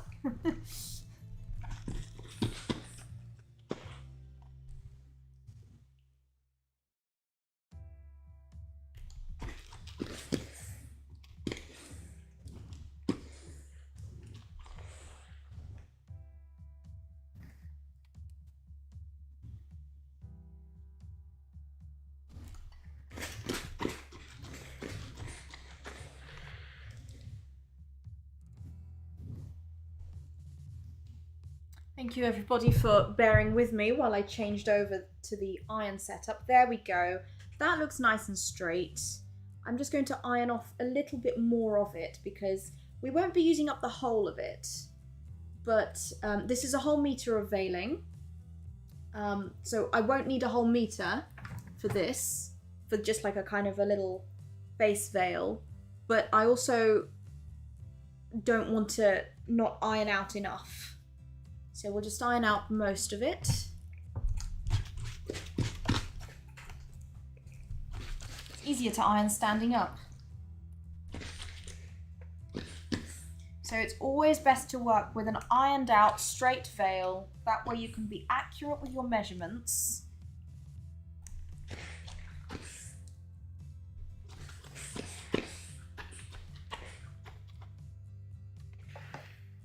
If you wanted to, you could do this before you started making your headband or whatever, and then it will have time to kind of cool off and stuff as well.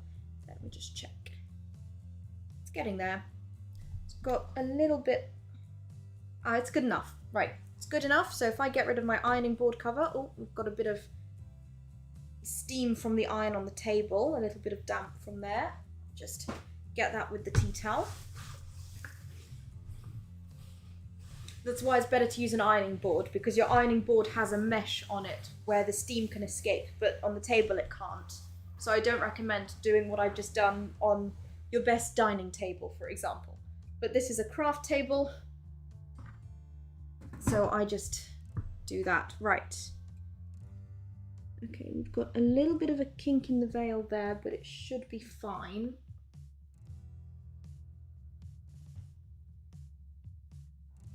Right, this is where we start to decide on the size of the veil. So hopefully I'm in shot more or less there, and hopefully everyone can see the veil. So, oh, let me turn off the iron. We will need the iron later, so I'm not putting it away, but I am just going to turn it off so that it's nice and safe. Right, so here's the thing. To get the veil kind of around your face, there's several different things you want to think about. First of all, you don't want the veil to be like too close to your face so that it's brushing your nose or anything like that, or hitting your eyelashes, because that's going to make it uncomfortable to wear. So you want there to be enough space between the veil I'll go this way, between the veil and your face. So a good amount of things. So you're going to have to kind of calculate the length of your veil from where the point it starts to where you want it to end. I'm going to say, let's just measure how wide this veil is.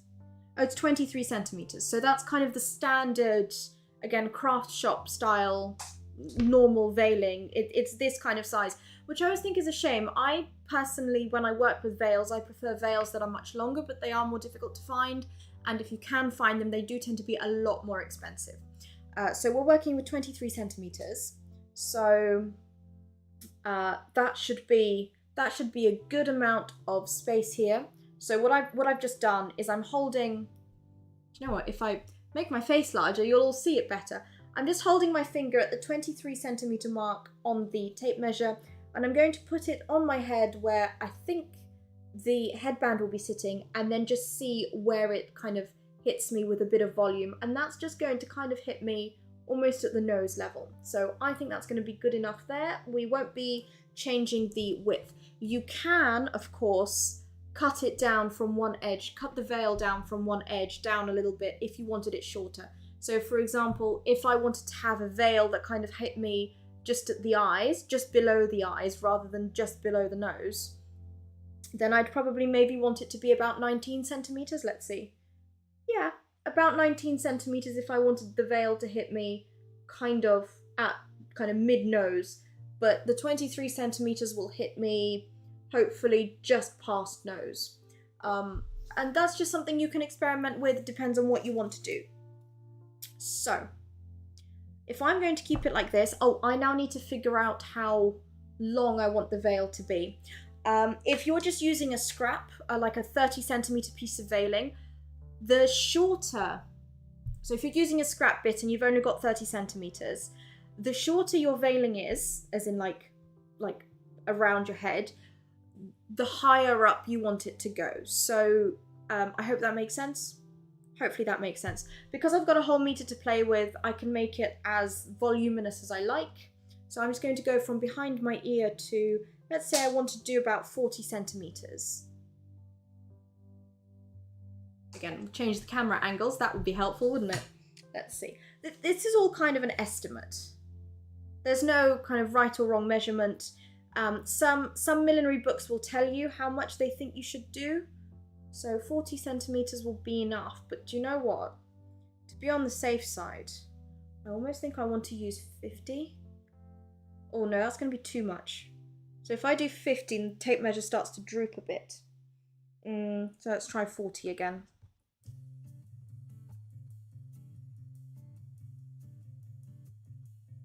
Yeah, I think 40 hits me at just the right size, as in it's not going to hit my nose too much.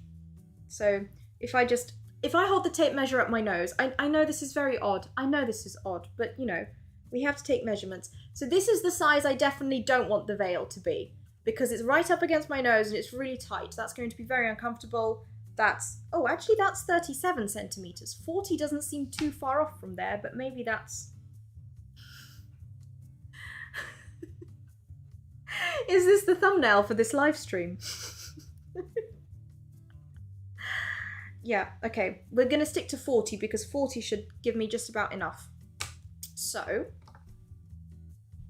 I'm going to grab my scissors. Normal scissors are good for cutting veils.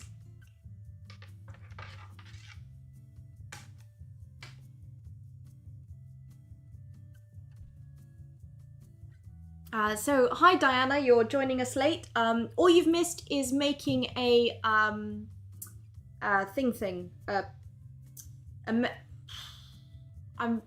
losing my words today because I'm really tired. A wireframe headband thing. Right. Oh, actually, before I cut this, I want to show you guys. Hopefully you can just about see, there's a jagged angle here. I want to clean that up, and the way I'm going to clean it up is to just cut, pick a line and follow it. Pick a line in the diagonals and just follow it with the scissors, just snipping along very carefully.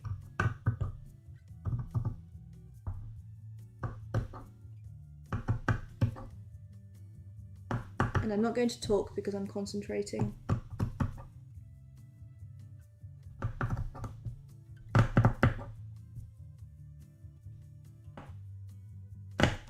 There we go. So that's straightened that out. I prefer to always just have the straight edges. I think it just makes it easier later on. Some people will say it doesn't matter, but you do whatever you want. If you want, straighten out the edges. If you don't want to waste time straightening edges, you don't have to. Right, I said we were going to do a 40. Ooh, I've just realised something. In fact, it might not be 40. No, it will be 40. 40 will be perfect. So where does 40 hit? 40 hits about over here. Oh, and it's off the screen. There we go. We'll be on the screen. 40 hits over here. So I'm just going to do a preliminary snip and then concentrate and snip further.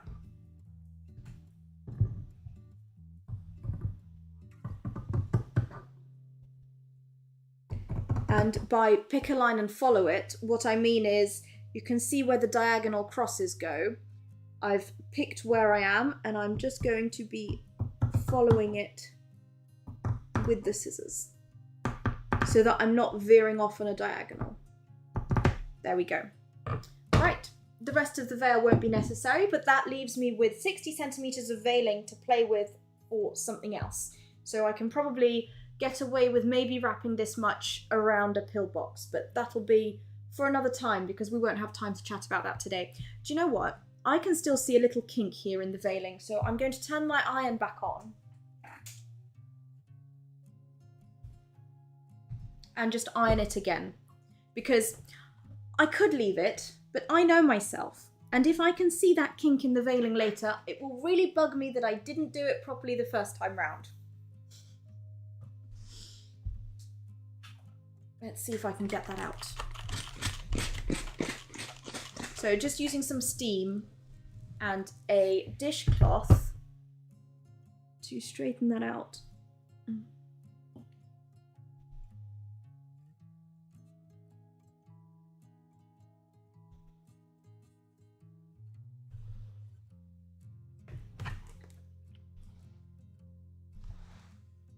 I don't recommend going onto the veiling straight with the iron, but this should get that kink out just about. I'm not letting the iron stay on the veil because I don't know if it's going to melt or not.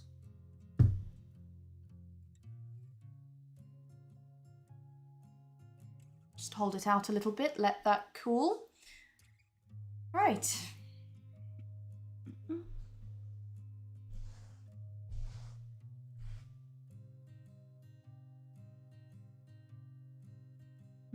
That kink's not really coming out. Well, we'll just have to work with it being there. This is, I think, a vintage veil, so it makes sense that some things aren't going to be 100% perfect with it. But that's fine. That's the beauty of working with old millinery supplies. You kind of have to learn to live with the imperfections of it. Right, here's the exciting bit, I would say. So what you can do, what I've seen a lot of books say to do, and other tutorials and things like that, I've heard them say measure 10 centimeters along the top and then follow the diagonal in the veiling and just cut that off. That can work fine, but personally I found that if you actually do more of a curve rather than just straight edges, I think the veil ends up looking a little bit nicer. So in fact, what I'm going to do is I'm going to measure the 10 centimeters. In fact, let's do it on this edge because it will be easier to see and for me to chop. So I'm going to measure 10 centimeters across and do a little snip. So it's about there. That's my snip there. Then I'm going to try and curve this line down, maybe to about halfway on the veiling. So let's see where the veiling is halfway. 23 divided by 2, that's 22 divided by 2, that's 11 and a half. Let's pop in a pin. It's about there. It's not really veiling that can be pinned into this one, but that's about where half is. So the trick here is to curve this section. How am I going to do that? Do you know what? I could just take the headband, just take the headband and use that. Why not? No, that's too, I don't know what the word is, steep. Oh, I have something here that's a bit of a curve. If you have a French curve ruler, now is the time to take it out, I think. I have one somewhere, but I'm not sure where it is. So I'm just going to try and follow this curve. You see, it doesn't have to be exact.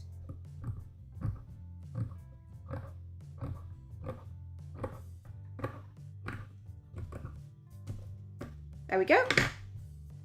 Hopefully that made some kind of semblance of sense. Can you see? It's kind of a curve. Hopefully that will work just fine. And just to mirror it on the edge, I'm just going to take this over to the other side and just kind of follow it because we want symmetry. If you don't want symmetry, you don't have to do it this way, but I am a massive fan of symmetry in millinery because a lot of the times I see a lot of millinery that is kind of asymmetrical, and that's great, but because I see a lot of it, I want to be making something different, so I like to make symmetrical millinery. B says, French curve and a rotary cutter is perfect for this if you have them. Great idea, although I don't know if a rotary cutter will cut through veiling, but absolutely try it if you've got it. I'm guessing you use one of those with a cutting mat. And Diana says, this veiling is also called a birdcage veiling. Yes, that's the kind of, birdcage is the name for where it kind of hits you on the face. So the type of veiling, the types of veiling are usually named for the type of diagonal pattern, and then names like birdcage veiling or blusher veil or full face veil or chin veil, that's usually how high up and down it goes on your face. And B Cormac has just confirmed it does, and yes, please use a cutting mat. Yes, so hopefully this is curved enough. And if it's not, if we run the thread through the edge and we put it on the wire and we don't like it, we can always undo it and do it again. Right, so for getting it onto the headband, we want to use a thread that's actually matched to the color of the headband. I found this a bit counterintuitive when I was experimenting with this and realized that actually I need to use a thread that's the color of the headband and not the color of the veil, because normally you'd match your thread to your fabric, but in this case we're matching it to the headband, and I think the closest I've got is this color. Oh, it's a bit light. It's a bit light. Let's try this one. That's going to be too pink. Oh, that's too pink. Let me just get a few other threads.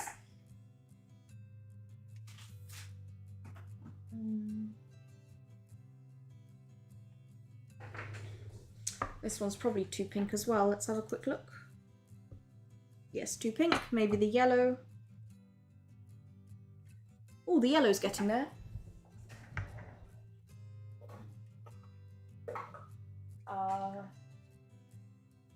Let's see.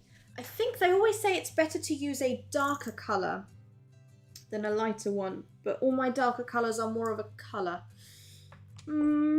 Okay, we'll just go for this one, and hopefully it won't be too noticeable, because we don't want the thread to be noticeable against that. So I'm just going to cut a length. I usually, when I cut my thread, I just take the end and pull it across my chest, and that's the perfect length of thread because it's not going to get tangled for me when I use it. Grab a needle.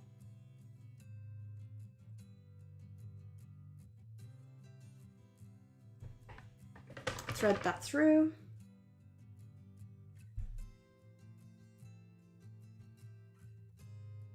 And I'm going to need a single thread for this. And I'm not going to tie a knot on the end because I'm just going to tie the knot. We want to, less bulk is good. So I want to tie a knot into the end of the veiling. So if I'd tied a knot already, it would be too much. So I just want to go around. Oops. I hope everyone can see that. So I'm just doing a loop into, oh dear, and I've managed to, how does this happen? Well, it happens when one who needs glasses doesn't wear glasses. Okay, I'll have to cut that thread there because that's useless. Sorry, everyone. As you can see, we're not all perfect. I'm making a mess of this, I am. Okay, start again.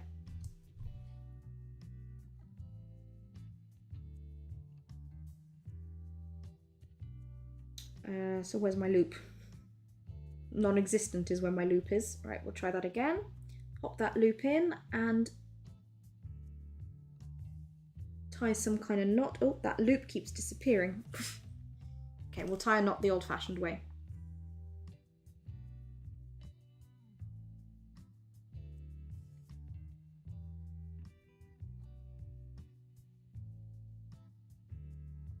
As I said, the aim is to reduce bulk, and sometimes knots can be a little bit bulky, and we don't want that here.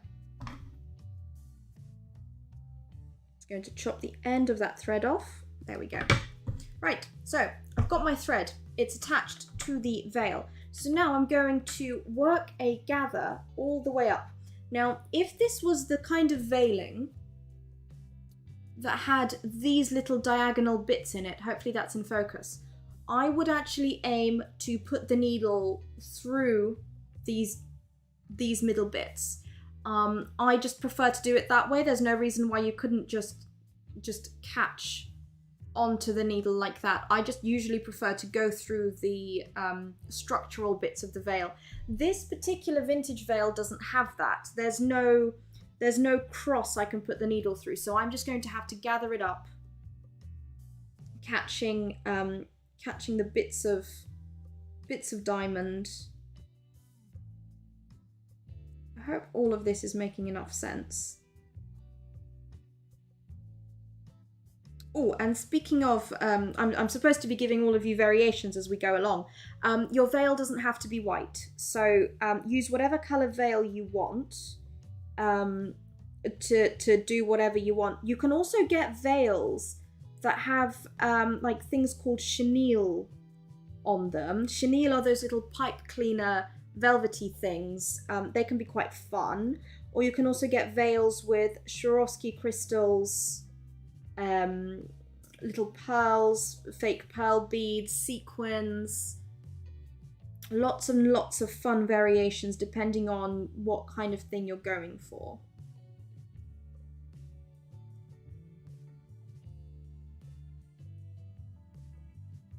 So as you can see, hopefully, just putting my needle through, it's catching pretty much every diamond shape here.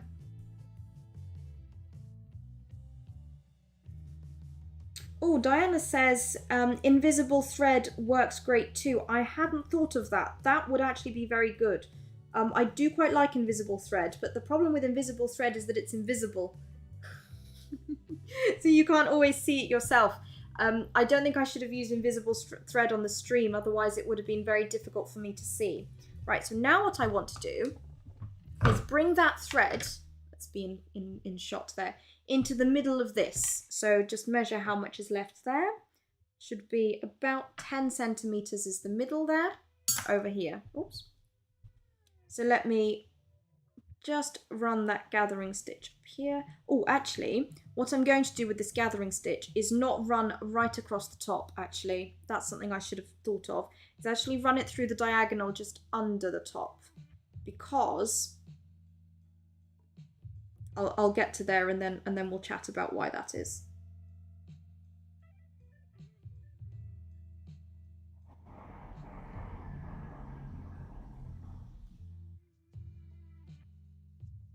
Right, there we go. I'm at the center.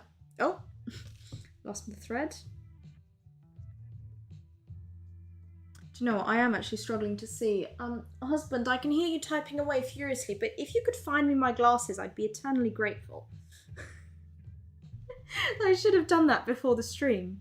I don't know why I've been struggling. Right, we're going to just chop off this edge. can you see how this edge is thicker than the actual veil? If we put that against the headband, you can really see it there. That loses the point of it being invisible. So I'm actually just going to snip that bit off, hopefully without disturbing my thread. Are they not on my dressing table? Or, oh, thank you. Yay, I shall be able to see. Oh, that's much better. Note to self, on the next stream, remember to wear glasses. I didn't used to need them. I used to need glasses when I was a child, and then I kind of grew out of needing the glasses, and then recently, the more hand sewing I've been doing, the more I've noticed I need to wear glasses.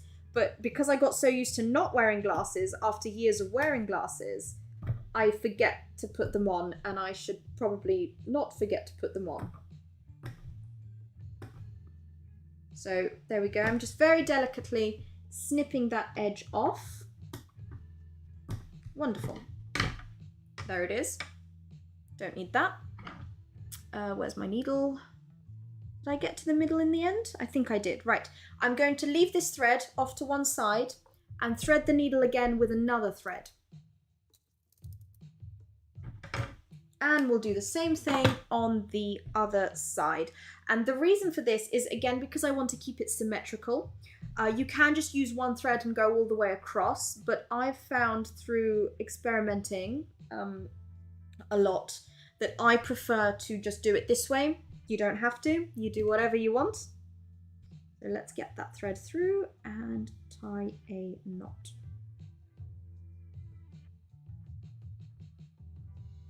And I'm tying a knot like this again to keep the bulk down, which I've already mentioned, but in case we've had new people join.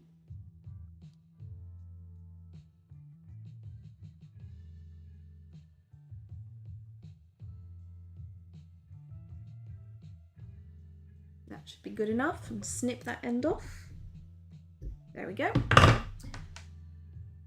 And up we go again. So we're just trying to catch kind of every second diagonal, as it were. Doesn't have to be exact.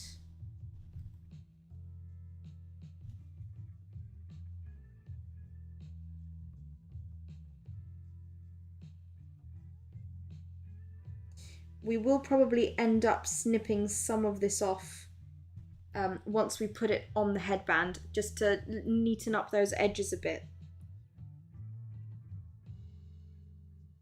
And here we start the curve. Hopefully that's all in the shot. Oh, almost. Right, is everyone keeping up, or is this going over everyone's heads? Do let me know in the comments if you want me to slow down, speed up, if I'm talking too much, talking too little. Don't want anyone to miss anything. Otherwise there wouldn't be any point in doing the live streams. So while I'm doing this, in case you joined late and missed the announcements at the beginning of the live stream, keep your eyes open for a video coming in the next couple of weeks announcing a hat block giveaway. I'll be giving away a tiny little teardrop hat shape and an apostrophe hat shape, but I haven't officially announced the competition yet. I'm just letting you all know to keep your eyes open for that when we get there. Right, I'm going to take the needle out and just pop the needle in a pin cushion, ready for later. Right. Oh, wait, I didn't quite get to halfway. How did that happen? Which one have I not got halfway to? Oh, both of them. How did I manage that?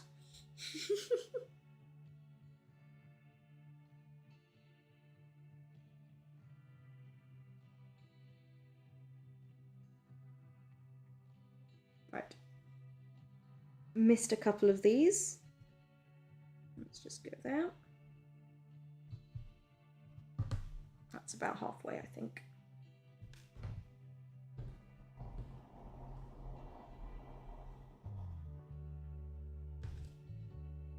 Right, we are almost ready to start positioning this on a headband. Now, the easiest way to do this is while the headband is either on your head and in front of a mirror, or on a poupée head. So for the purposes of this stream, because I don't have a mirror right in front of me, I'm going to pop my headband onto a poupée head. In case you don't know what a poupée head is, it's one of these. It's a kind of like, it's a wig maker's head or a wig stand. It's stuffed with cork, so you can pin into it. And I've got a little stand here, but what I need to do is change camera angles. So I know we've been going for longer than 2 hours, but we are so almost done now. What I'm going to do is change camera angles, take a very quick break, so you'll see the intermission and perhaps an advert or two. That's just to let me change camera angles so that I can disconnect and reconnect to my streaming software. So give me 1 minute and I'll be right back.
Right, hello everyone. Hopefully the camera angle is okay.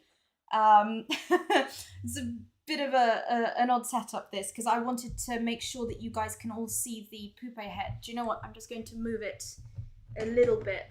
No, this way. Yeah, we can move it this way so that we can all see it. I can see there's been some questions in the chat. Right. Questions from the chat. Oh, thank you everyone who's enjoying watching this. I appreciate we've run over the 2-hour time slot. I usually allot for this, but you know what? I really want to at least get the veil on and then tell you how to get the flower on. So won't be too long left now. Diana asks, do I have a Facebook group? No, I don't. I'd rather not use Facebook for, you know, too many adverts on Facebook. If there's something you want to like chat to me extensively about, I've got an Instagram account at Bridal Millinery, and I might as well sit down here and look in this camera. What else do I do? Oh, I've got a Patreon, so I chat away to my lovely Patreons there, and if you sign up to the top tier, I do a monthly video call, time zone kind of dependent, so I've got various different time slots for different time zones on there, and we all have a chat about what various hat projects we've been working on. Oh, and the other thing on Patreon, since a lot of new people have joined since the beginning, I do little photo tutorials on Patreon, so some extra things. So I know in the past I've had people ask me how I make these feather pom-pom pins, these ones. Hopefully you can see them all there. That's going to be this month's February Patreon photo tutorial. So if you're interested in that, you can sign up and have a look at all the kind of tiers and things I offer on Patreon. And generally, we just stick to YouTube, really. Right. Oh, I don't know if that link's going to work, because I think YouTube has tagged myself in that comment. Anyway, right, where are we with our headbands? This is my poupée head, is Anne. If you're not new, then you know that that is named after Anne Boleyn. I like to name all my heads, so I've got Anne, named after Anne Boleyn, famous head. Who else I've got? Oh, and my other heads are called Charlie, after King Charles I, who got his head chopped off, and also Cece, after Cicero, from Roman times. He also had his head chopped off. So if you know any more famous heads, let me know what I should name other poupée heads that I eventually get round to buying. Right, so back to the hat. I shall stand up so you can see my face in that camera and you can see what I'm doing in this camera here. So I've just popped the head on, and it's good to find the exact middle of the headband. So do you know what? I'm going to measure the headband to find the exact middle. And at this point, I can measure the headband over the top, just because it doesn't matter at this point. I'm not measuring out a wire. So that's 37. 37 divided by 2. I'm not good at maths on the fly.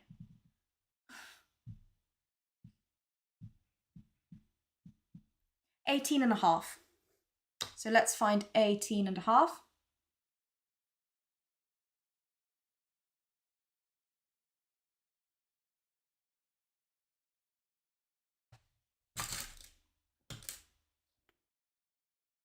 Oh, have we got another internet hiccup? It seems fine on my end. Just popping a pin into where the middle of the headband is. And then I'm going to make sure that's just aligning with the middle of my poupée head.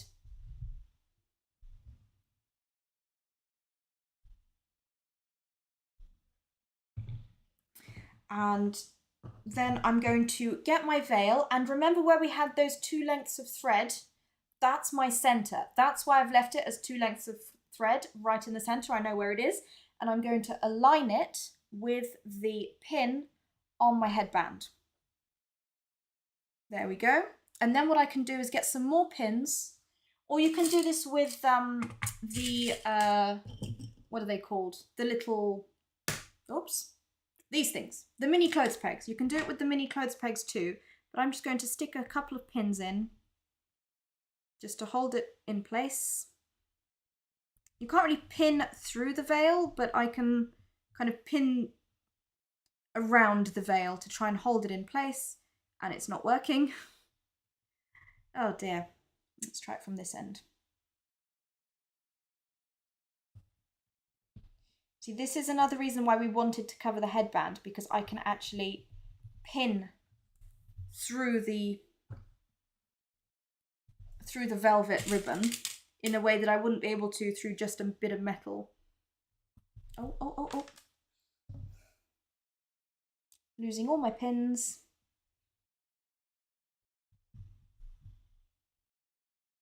Right, hopefully that's going to hold enough. So then what I'm going to do, as you can see the veil here, I'm going to start very gently pulling on one thread at a time, and you'll see the veil will start to, hopefully, gather up. And the aim is to get the thread, the length, from about where you want the veil to start, which isn't necessarily at the end of your headband, because if your headband goes far behind your ear, you actually want it to be a little bit above your ear. So for me, that's going to be about 3 centimeters. So I'm just going to measure it on this side. So that's where I'm measuring. Just popping a pin in at that 3 centimeter mark.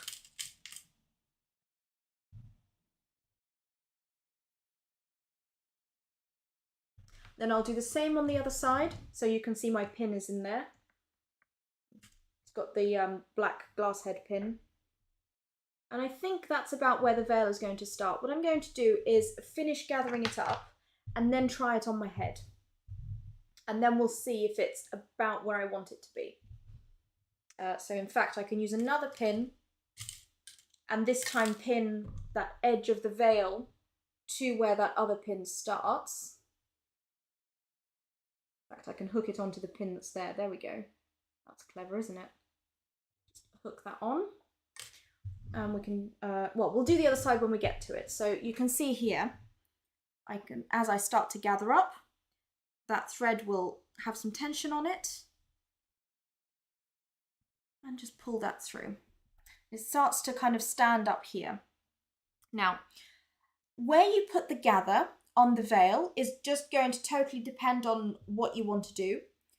Sometimes it's nice to have that little bit of space at the top of the veil, so you don't want necessarily too much gather anywhere on one part of the headband, because the aim is to try and prevent the veil from hooking around your nose when it's on you. So as long as your thread is the correct length, I'm now going to hook it around my pin just to hold that in place several times so it doesn't lose itself, and hopefully that won't go anywhere. I hope all this is making sense.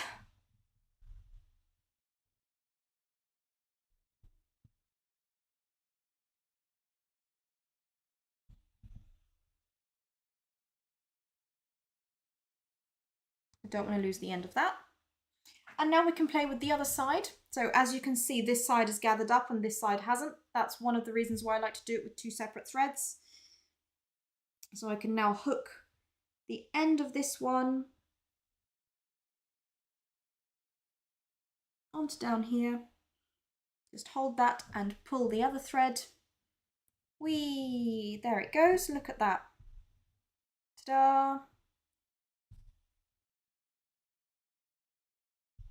And I'll play with that gather in a second. So for example, you can see what's happened when the entire gather has ended up on top on this side. You see how it's all very flat over here and quite poofy up at the front? Whereas on this side, it's a kind of even gather. You can see that it kind of goes out at the side a bit more. And really that's what you want, because you want there to be enough space around the sides of your head where the veil's going to go. So what I'm going to do now is distribute this other veil bit down the side, just this way. There you go. You see that's a bit more even now.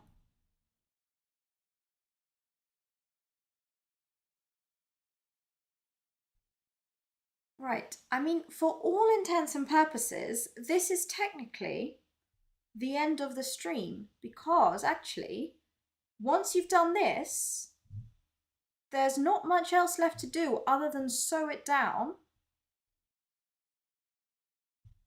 and then stick the flower on. So here we go. What do you guys think?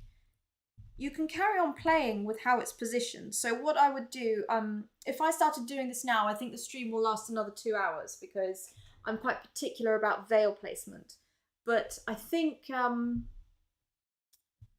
this is good enough. If I turn it to the side, you can see there's quite a good amount of space here. So that should be enough. Oh, actually, no, we really should finish this. Do you know what? We'll do the whole thing of, here's one I made earlier.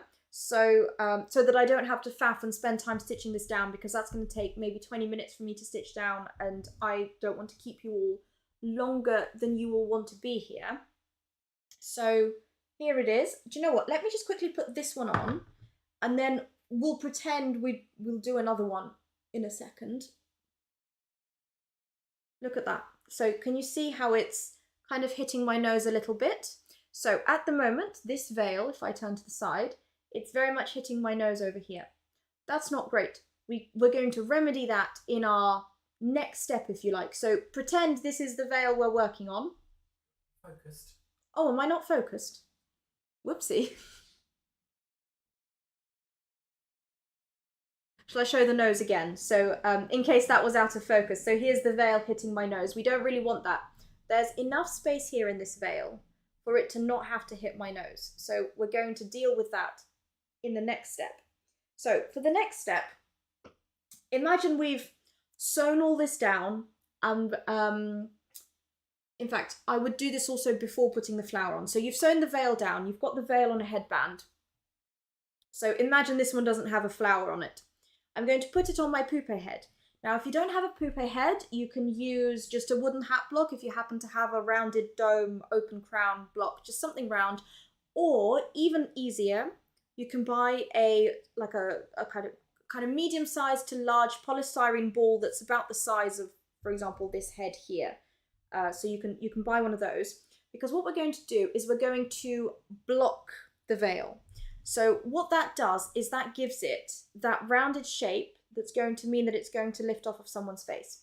So for that, I'm going to actually position the veil without positioning the headband. So this is not how you would wear this. If this was an actual head, you wouldn't be wearing this all the way back, but you would be wearing it, I think you all know what I mean, right? So it's all the way off the back, and I'm going to turn my iron on. But this is also somewhere you can use a steamer. So essentially what we want is steam. We don't want water, we don't want heat, we just want some steam. Design Painter says, this live stream helped me with a hat I'm making right now. Thanks again. Oh, I'm so glad. That's the reason I do these live streams, or the videos in general, just, you know, everything that I publish on the internet. Is I want to help people make hats, help people wear hats, help people fall in love with hats. Right, so here we go. The veil is taking on this rounded shape. And what we're going to do is, once the iron is nice and hot, there we go, it's producing steam. I'm just wondering what the best way round for me to stand is. This way, I guess. Here we go, like this. So I'm going to get the iron and start to apply steam from a distance onto the veil. Can we all see that? Hopefully we can. So I'm not actually touching the veil with the iron, just a light steaming. So if there is a flower attached, you don't want to steam the flower, and you don't want to steam your hand either, just steam away. Steam away from the flower and away from your hand. There we go. That's steamed. So can we see how that's starting to curve around the front more than it was before? Now, you might be thinking, how would you block a veil? Because it's not necessarily got any stiffener in it. Some veils will come with a bit of stiffener. These come with a little tiny bit of stiffener in them. They're not normally labelled as such, but they have just enough in them just to give them that little bit of a wiry structure to hold their shape. But what you want to use is a little bit of hairspray. I think this is a fabulous trick. So if you've watched one of my vlogs, I think it was the first vlog about doing the London Accessory Week, and I packed a bottle of hairspray with me. And that's because I had a hat I was selling at the time. Well, it was another headband like this, actually. And I was a bit worried that when I get to the fair, it might have like squished a bit in the bag. It didn't, it was fine. But just in case, I bought some hairspray because I knew what I could do is to just get the hat and start to spray it very gently. A light misting. So in case you're wondering, I am using L'Oreal Paris Elnet Normal Hold. It's called Micro Diffusion Hairspray. This is one of my favourite hairsprays in general. If you did a lot of ballet recitals as a child, you'll be very familiar with this stuff. So just start to spray it very gently, like you would on your face from a distance. And once again, if there's a flower, you probably don't want the hairspray to hit the flower, so just hold it back with your hand. A bit like, you know when you spray hairspray on yourself and you don't want to get it on your eyes, and you kind of do this, right? That's what we're doing to the flower. Just lightly. It doesn't need too much, and you can always add some more later. So there we go. I hope that makes sense. So just a very light misting from a distance, just like that. Don't breathe in the hairspray fumes. Right, and that will be that. What I would do is I wouldn't actually take it off the head now. Now that I've steamed it and I've hairsprayed it, leave it on overnight. I mean, it doesn't have to be overnight, but I just always leave everything overnight because I tend to do these kind of things at the end of the day when I know I won't be working on them for a good couple of hours until the end of the day.